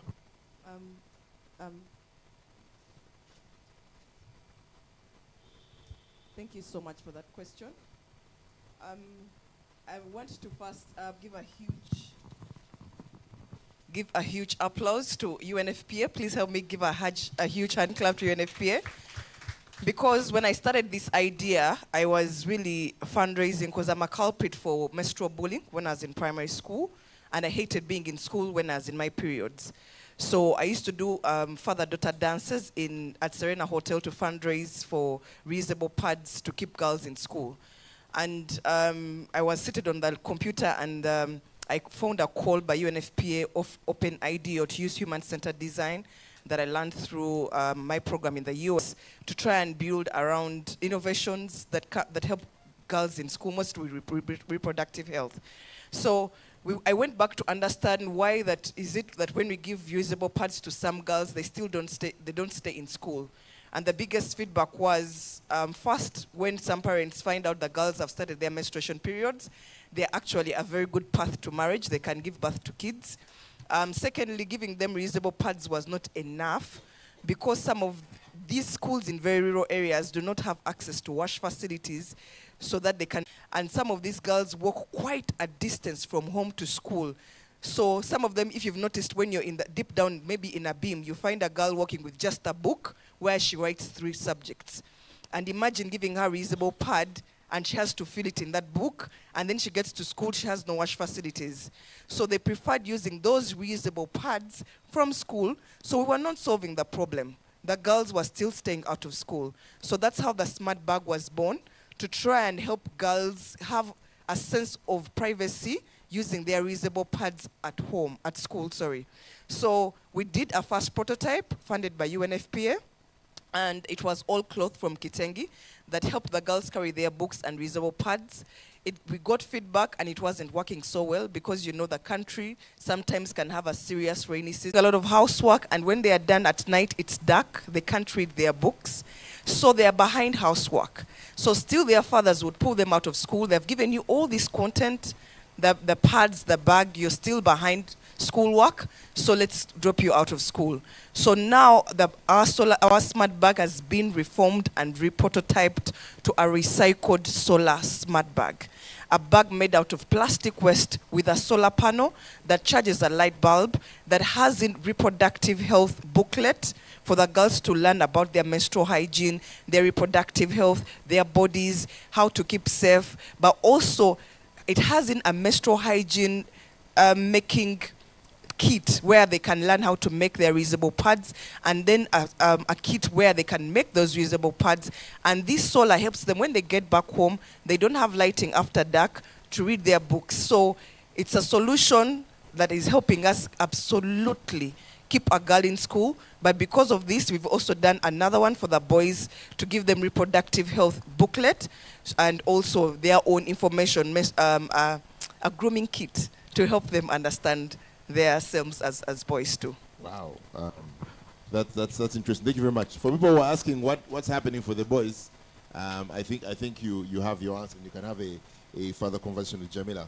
But outside the bag, a couple of people have tried, you know, a whole host of other interventions to try and end teenage pregnancies. I think, in your experience, Faith, where are some of these interventions unsuccessful, right? And I know people are trying to build solutions here, and there are partners here who are also interested in these solutions. So where are some of these unsuccessful, and what more can stakeholders do, can innovators do to actually get results that are going to actually bring about some actual form of transformation? Thank you so much. I think I want to first of all mention, like Moses said, that we are trying to address the effect, and we're probably trying to, you realize that some of the issues that we are addressing, like for example, access to, you know, contraceptives, we are making sure they access only when they have given birth, you get. And that is allowable in the current legalities of Uganda. But when you find an adolescent that has to seek consent from their parent because they don't have a formal partner that is introduced, and yet they are sexually active and they don't want their parent to know, but the nurse has to somehow ask permission from their parent, then we are trying to avoid that issue. Secondly, I think we have come to a point where teenage pregnancy is now no more. It's like a conversation. We're just complacent about it. It's like something no longer shocks us about it. The numbers are so normal. And the question is, what do we do to actually make it an issue? Because a few years ago, it was such a huge issue. The statistics came out according to the Uganda Demographic Health Survey, preliminary findings of 2022. We have just moved from 25% to 24%. And we are as if comfortable with it. So I think that's one of the reasons why we're not working. And I always, as a policy advocate, I always ask myself this question. And there's limited understanding of the current legal frameworks and policies that we're working within, especially by the target audience. These are young people, adolescents, and all of that. So what are we making sure, what are we doing to ensure that they understand and hold leaders accountable? And there's just also lack of accountability by government. We commit to so many international instruments. We have ICPD at 30 this year. And the question is, if I randomly ask someone in this room, a student, what they understand by ICPD at 30, I guess I would probably be shocked by the wrong answers I'll get.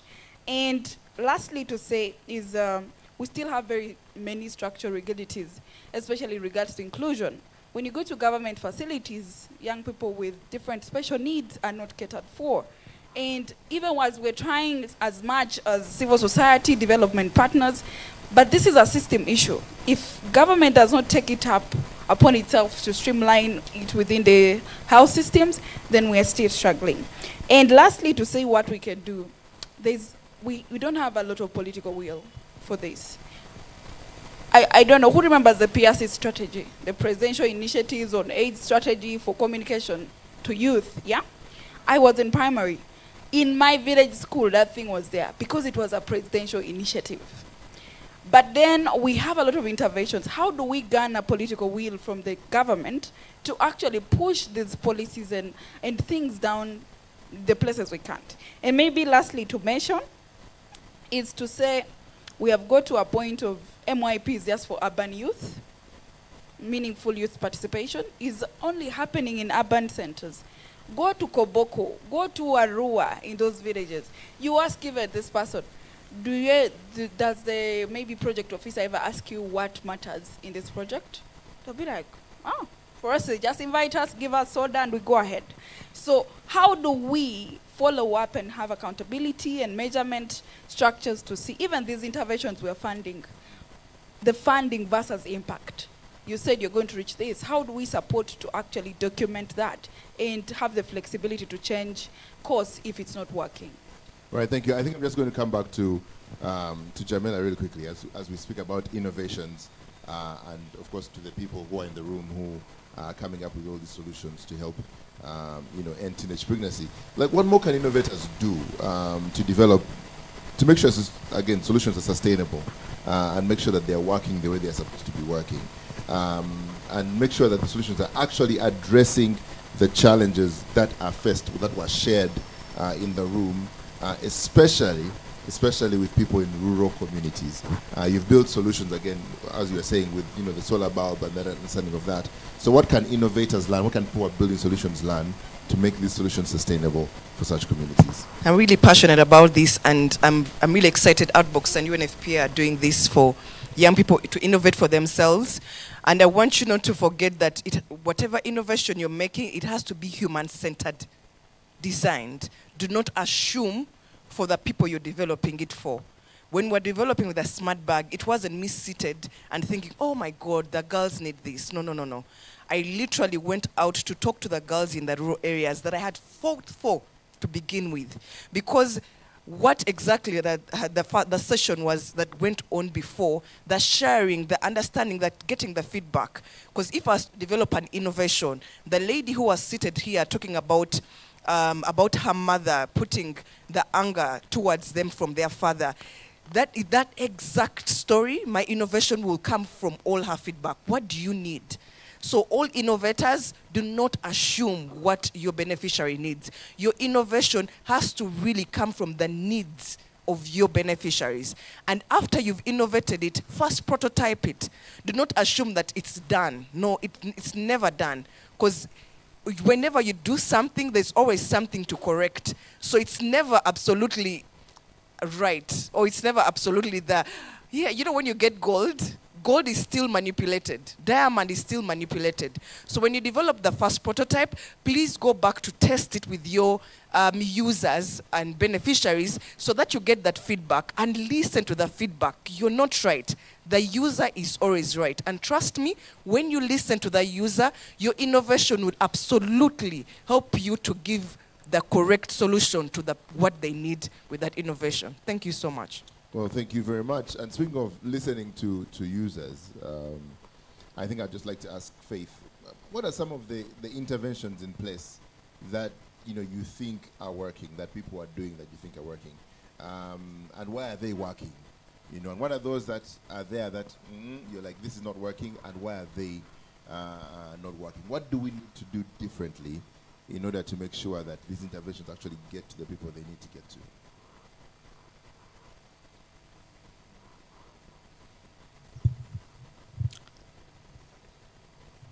First, repeat the question.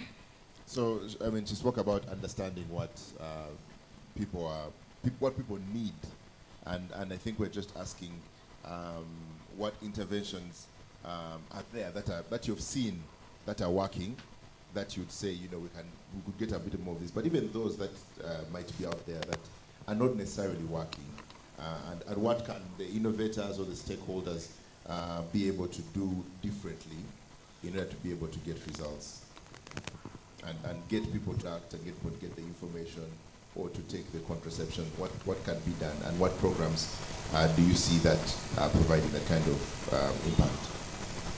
Okay, thank you. The interventions in our communities,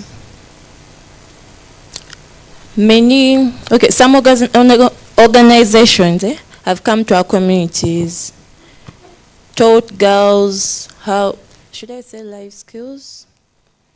Because some of the young mothers here right now have started to learn how to do baking and cosmetology, hairdressing, and it's working for them. And another thing is that I hear they are talking about how should I call them? Okay, let me speak in Uganda. Waliwo bagamba nti nno bajja mu bitundu byaffe bagamba nti nno bajja ne basomesa abaana. Naye nze ndaba bantu batono nnyo nnyo nnyo abatuukayo mu bitundu byaffe. Batono nnyo. Kwera abawala abali wano eno twesanga nga fine bayinza okuba batusomesezza good family planning methods, but how do we access them at the facilities? Yeah, that's it. Well, thank you very much for that. Moses, again, I come back to you, especially when you're talking about policy and government and things around that, because you know, there's an understanding, you know, about how that works in your structure. So, are there existing structures, partnerships between the National Youth Council and different councils at district levels that support youth, especially around, you know, sexual reproductive health and rights, working towards ending teenage pregnancies, and how do people find those? Because sometimes there are partnerships, there are programs that exist, and they only exist in the books of government, but we don't know exactly where they are. Okay, thank you. One, I suspect that this is my last question, so I'll use the opportunity to also speak about something that I thought about, which is a global context. There is a term that we throw around, globalization, which is that, you know, we are all living almost in the same community. Now, if you follow global trends, the Parliament of France just passed a law of recent that abortion is now a constitutional right, that someone has a right to abortion. Uganda's debt burden is at almost 89 trillion. Yes, 89 trillion this year. One of our hopes of getting out of this debt burden is the oil sector. We are looking forward to getting our oil out of the ground. Who is the biggest funder of that oil project? Total. Total is funding that project to a tune of almost 75%. Total is a French company. France has just passed a law on abortion. Now, this is food for thought. Just in your free time at home, think about where we are headed and the things that we actually now need to begin discussing. But to bring it back to your question is that what partnerships does the National Youth Council have? The Youth Council operates in an open door policy. We are open to each and every single youth-led, youth-friendly force that is there to try and cause an impact and to transform communities at the lowest levels possible. However, we also acknowledge that the challenges that exist at that level need every stakeholder to play their role. We need civil society to come up. We need government to play its role. We need the community, because the community are the ears and the eyes of whatever we are trying to speak about. Because I don't know, again, if some of these issues can be addressed through a legal reform or through a legal regime, because I think the law is there. The law is very clear. The Penal Code of Uganda, asserts very heavy penalties on, rape, defilement, and all these things. So the laws are there. So we don't need legal reforms. We need structural reforms. We need the communities to be able to have that empowerment, that resilience, that they're able to, oppose certain things or certain practices that are detrimental. And this is where the cultural and religious institutions come in. Because we can have all these conversations, but the institutions that are, with the day-to-day community are the churches, are the mosques, the cultural institutions. They have, the routine interaction with the people. So this message perhaps needs to be channeled through institutions that have routine interaction with the people. But for as long as they remain in these AC rooms, we sit here in this very beautiful AC, I can assure you we are checking the box. We are not actually transforming the communities down there. So whatever we do, let's get to the community.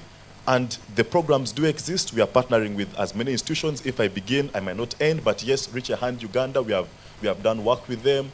We have done work with Naguru Teenage.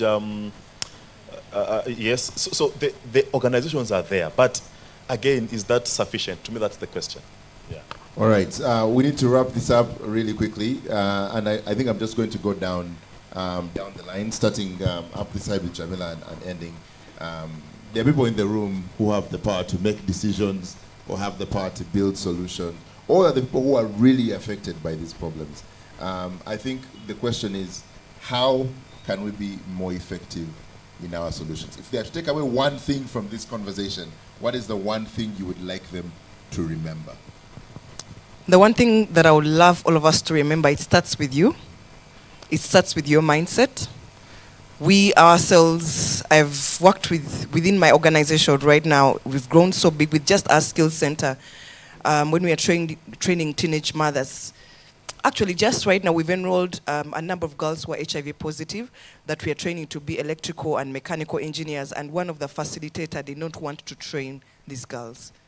So then I told her, you're working, my policies are very clear, the young people that I actually empower. You may be an advocate for this, for the girl child, for the young people, and you actually yourself do not believe in it. So it starts with you as a person. If believe that we can create a change, we can reduce teenage pregnancies, and also education and skilling is very important. I've done this work for a very long time, and an educated girl, an educated boy will make sure that what comes after them is also educated.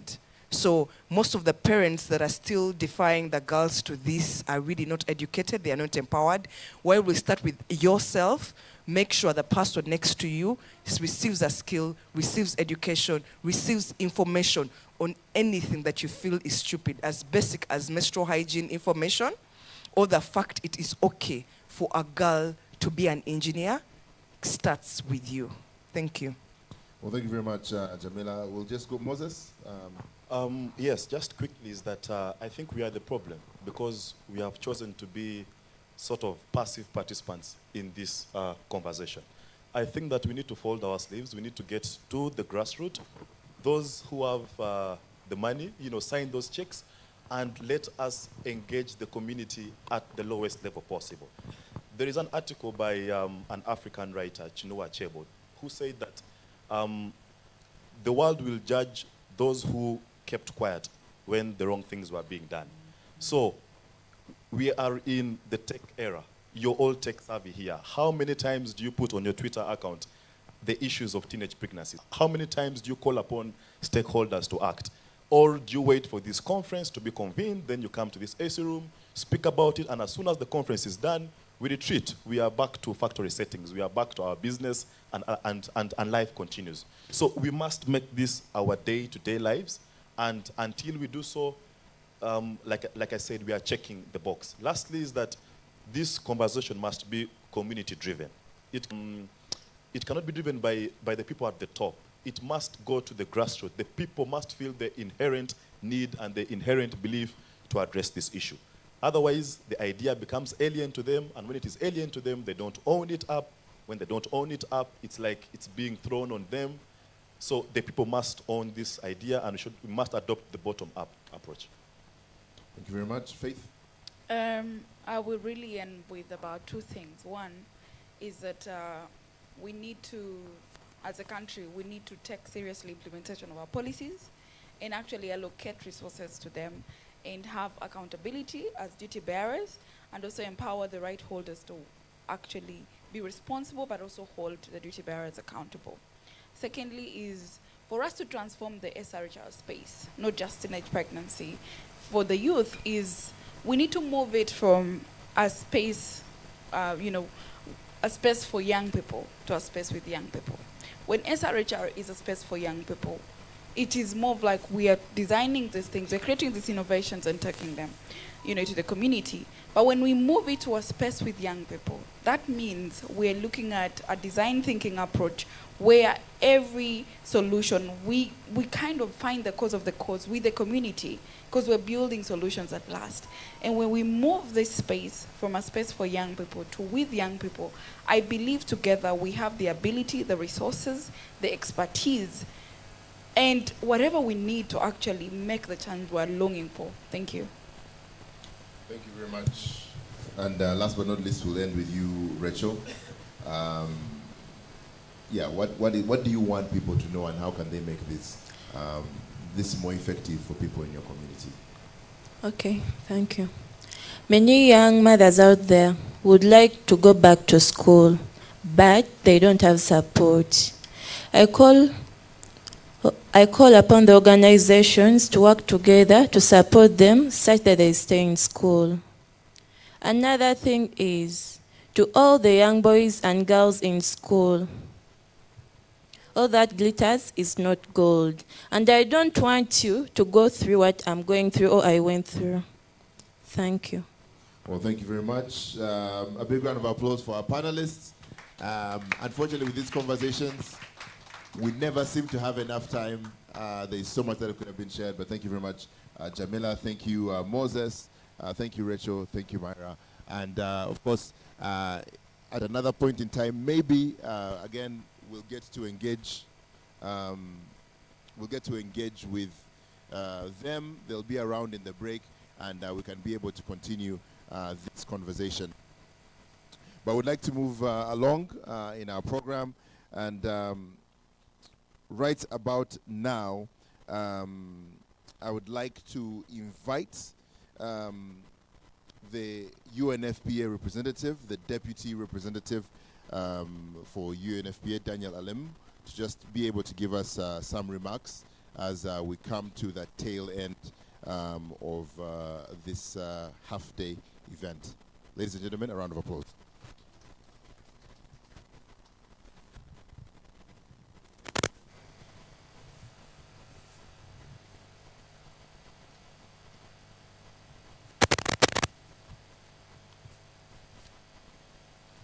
Good afternoon, everybody.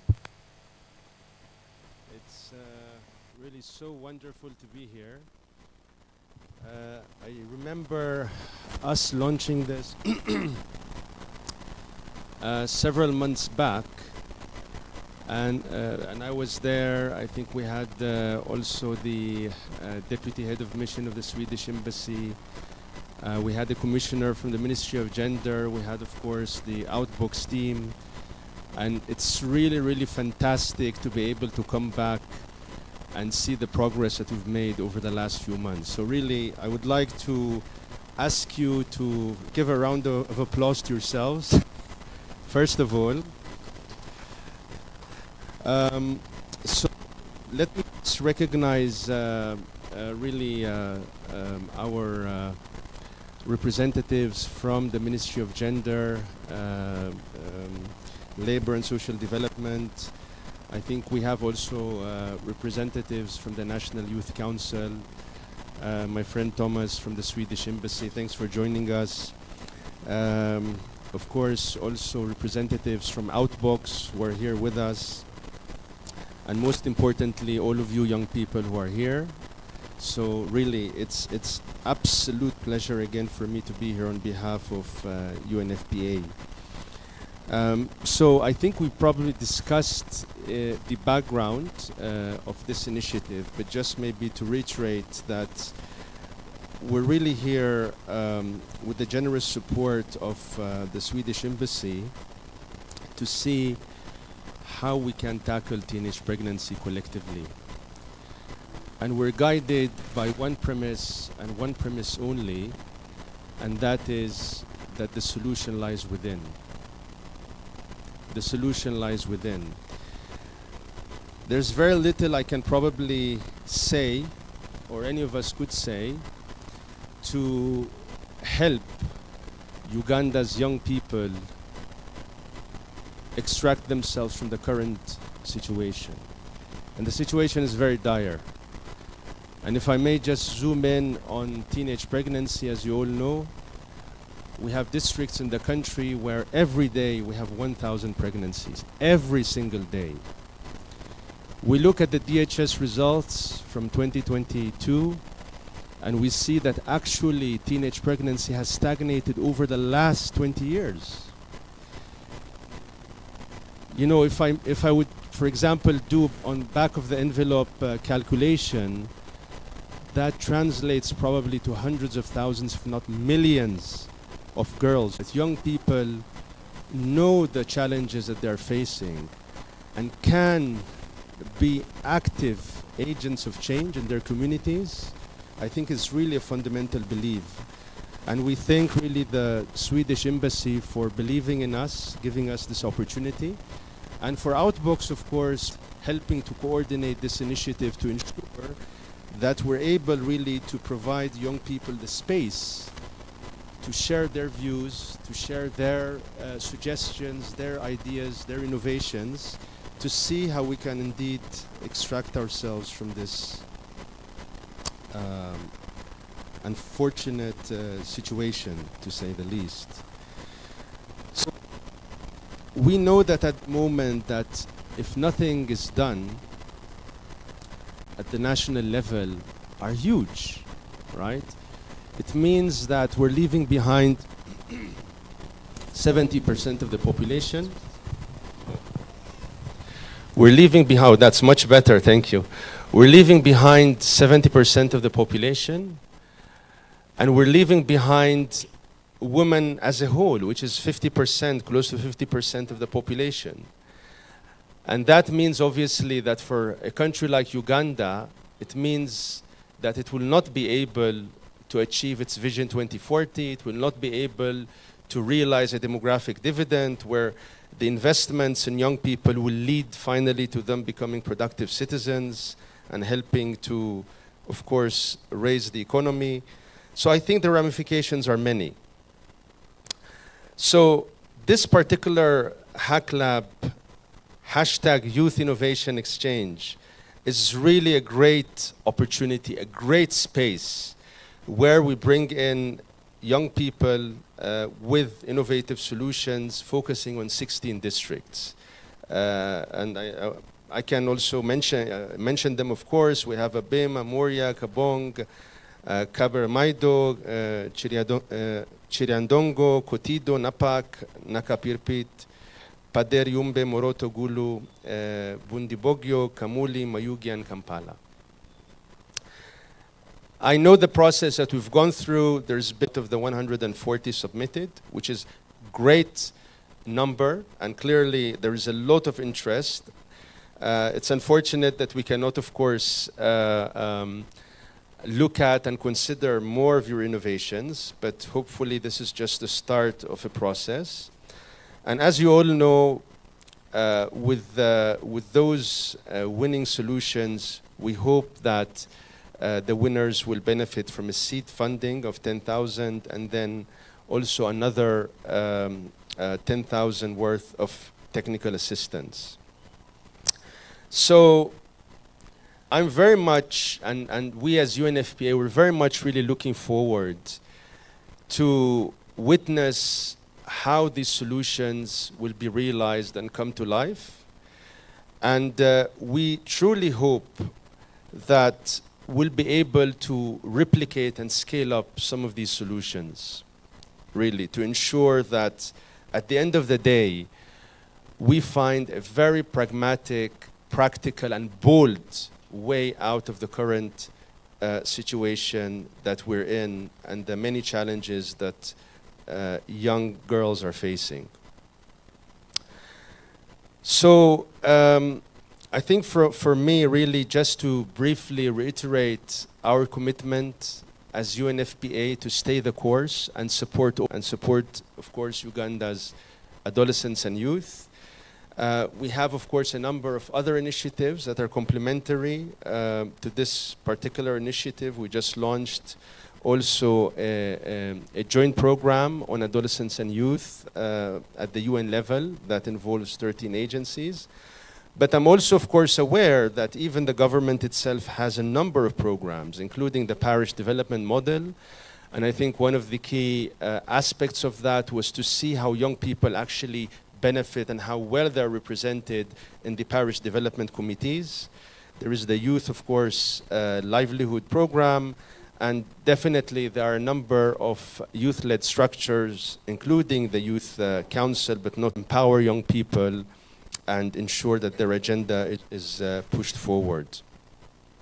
I would like to take the opportunity as I conclude really to thank the Ministry of Gender, Labor and Social Development, who on behalf of the government of Uganda has been leading the youth portfolio, which is obviously a huge piece of work looking at Uganda's population structure. So we really want to thank them for supporting us and leading and working with us very closely. I would like to, of course, thank staying the course with us and really walking this journey with us from day one. So really thanks a lot, Thomas. And of course, I would like to thank our host, Outbox, who has taken up this very challenging task of coordinating this entire process and ensuring, pardon me, and ensuring that at the end of the day, we're able to come up with 4 innovative solutions that could be implemented in the context of Uganda to address teenage pregnancy. And of course, finally, I would like really to thank all of you for being active agents of change. It's unfortunate that I missed most of the discussions today. I would have loved to be with all of you today and hear and learn from all of you. But I'm very, very confident that with your commitment, with your passion, we will be able to make a difference and make a change. I have no shred of a doubt, and you can count on UNFPA's support. So, as I conclude, really, I would like to finally call on all development actors in the country, donors, of course, civil society actors, youth-led organizations, to really invest in building the capacities of young people as innovators. Young people are the driving force behind the Sustainable Development Goals and are key really to delivering the triple dividend of improved health and well-being and enhancing it throughout the life course of Uganda's population. For me, I'm very much confident that together we'll be able to unleash the potential of youth, and I think this initiative and this HackLab is one step forward. Thank you very much.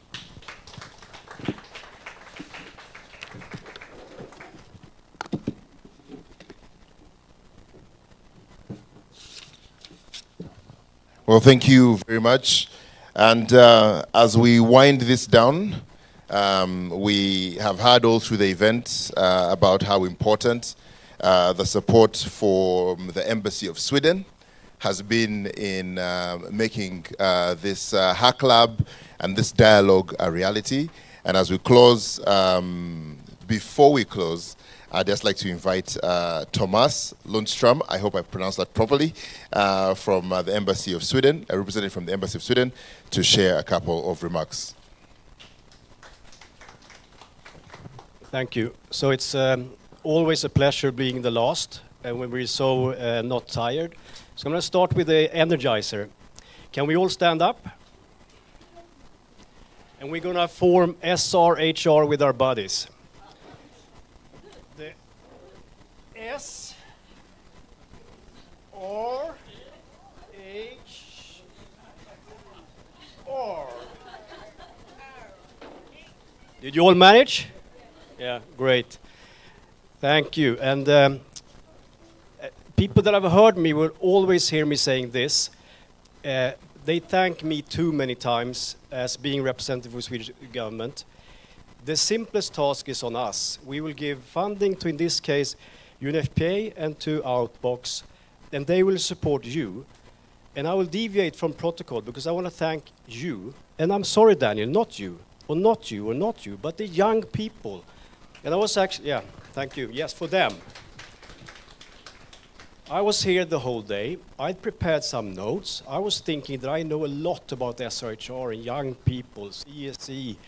And I realized the things I've said is said 50 times by you and better. So I will see what I will come up with here, but maybe some things. And I have to thank UNFPA because you initiated this. And if you've heard me before, I think I was going to start by saying I'm depressed by the situation in Uganda. I came here frustrated. I'm always frustrated. And Daniel knows the first time we met, I said, if we're going to meet the ministry, shouldn't we talk about CSE? Shouldn't we talk about contraception? Shouldn't we talk about these things? Not because of me or Daniel, but because young girls are dying today or suffering and have a really hard time. So we need to speak up. And today I got hope back. Not because of government. They're doing what they can. We do what we can. But unless we work with you, I think this is the only way to tackle the situation, short-term and long-term. The peer-to-peer young people exchange. And what I heard today, you had tough questions. You responded to everything. How about contraception? Is that good? Condoms bad? I could not have done, and I will start to say I'm not the expert that you are, issues, because it's there. And it's not for me. Young girls are dying, as I said, so we need to get to grips with this, and we need to speak up. And you've done that. So that's why, and people thank me, oh, you spent the whole day here. I was really upset with UNFPA because they told me on Monday, what the hell, you have to give me some leeway, I'm so busy. This was the best spent time I could have thought of, because this is where I want to be with you. See if I have something here. I've said it all. I mean, I wasn't part when this was launched. My colleague was here with Daniel. And just to say again, thank you and keep it up. And I'm a bit negative to UNFPA now, because I met them Monday. I said, I want to go out and see things. Oh yeah, it's going to be difficult, maybe next month or so. So I'm inviting you all. I'm going to give you my card. I want to see you. I want to meet you. You're in Kampala and in Gulu. I want to come and see you and see what you're doing firsthand. So please invite me. Thank you so much for inviting us. And Sweden is really, really happy to have been able to support this, the simplest task of all, giving funding to someone else, doing a fantastic job together with you. So thank you so much.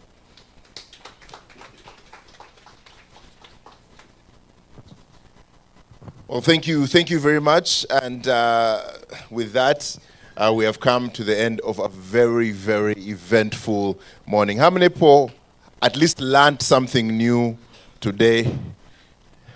How many people are glad they came and think this is the best time spent this morning?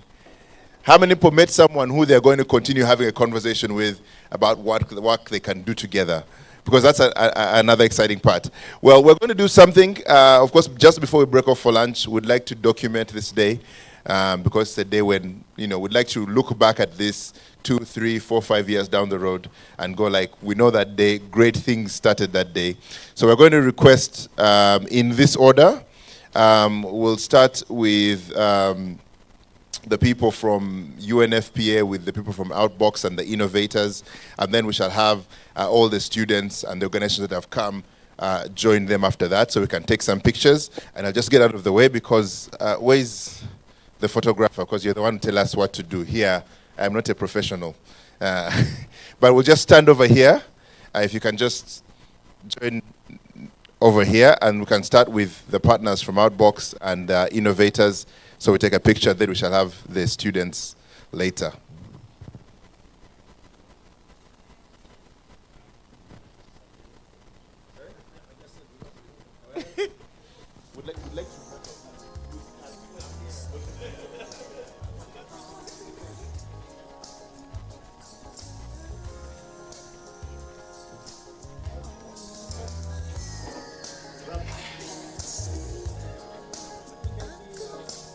let's have the people from Howard Foundation and the people who are having the innovations just stand here, take the picture.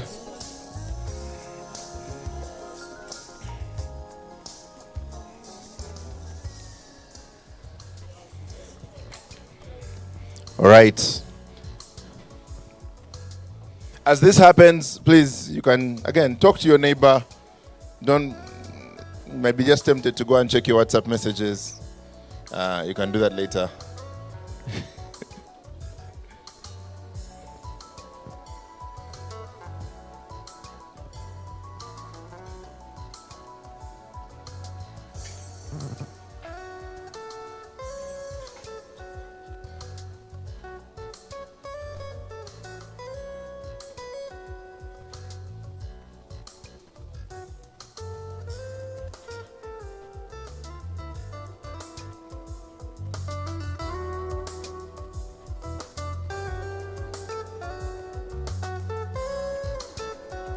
All right, now we are going to be a little bit younger in the way we pose for this picture, right? So I'd like each and everyone else to do something that's fun and exciting.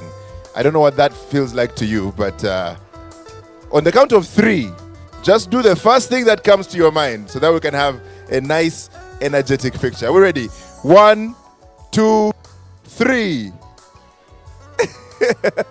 There we go. Then we're going to do it one more time. Yeah, just so they can get a safety take.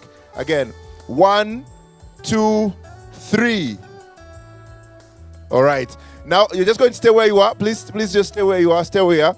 And we're going to invite all the students who came from the schools and all the organizations so we can try and have one group picture.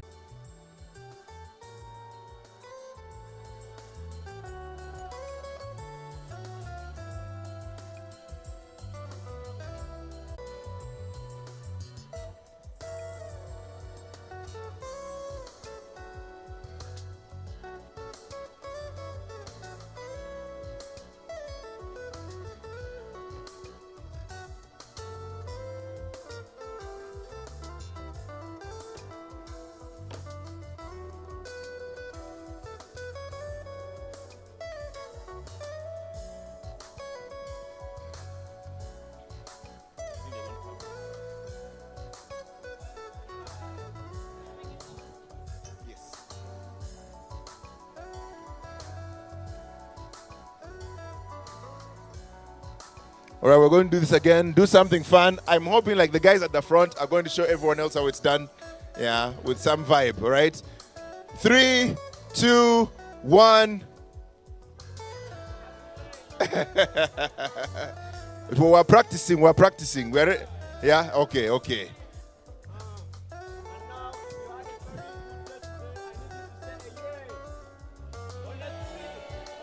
Okay, on 3, 1, 2, 3, say yay! There we go. We're going to do it one more time.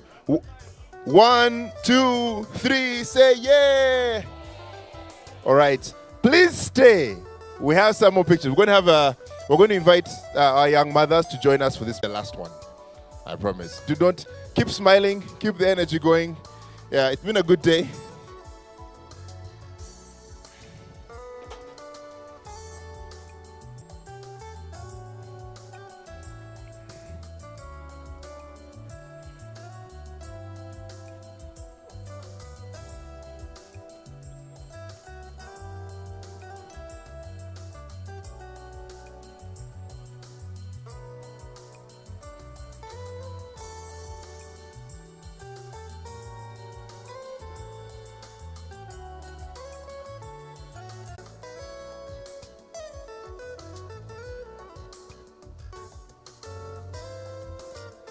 All right. Are we ready? All right. We're going to do this again one more time. Yeah. If you're young and you know it.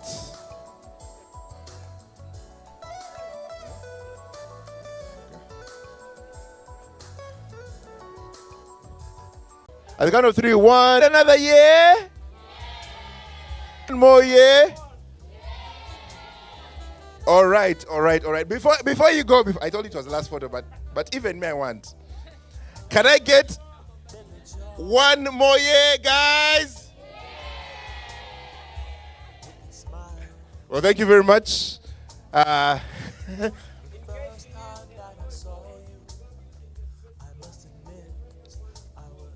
Yeah, in case you need a picture for your, yeah, you can just step behind and have yourself a fantastic time. There is lunch, and the lunch will go in this order. The team from UNFPA will go first, and the team from the Embassy of Sweden, and then the rest of us will follow after that. Thank you so much for coming, and have yourselves a lovely afternoon.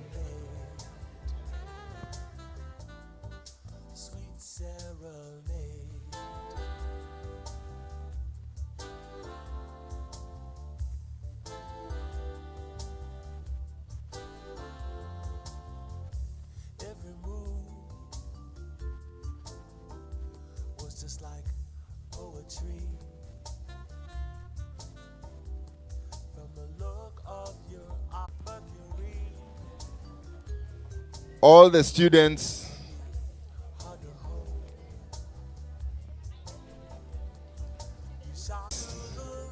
can we have the students? If you are a student, please get up to the stage.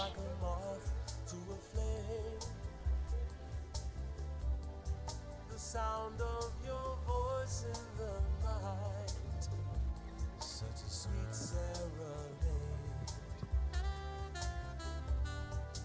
Drawn to the light.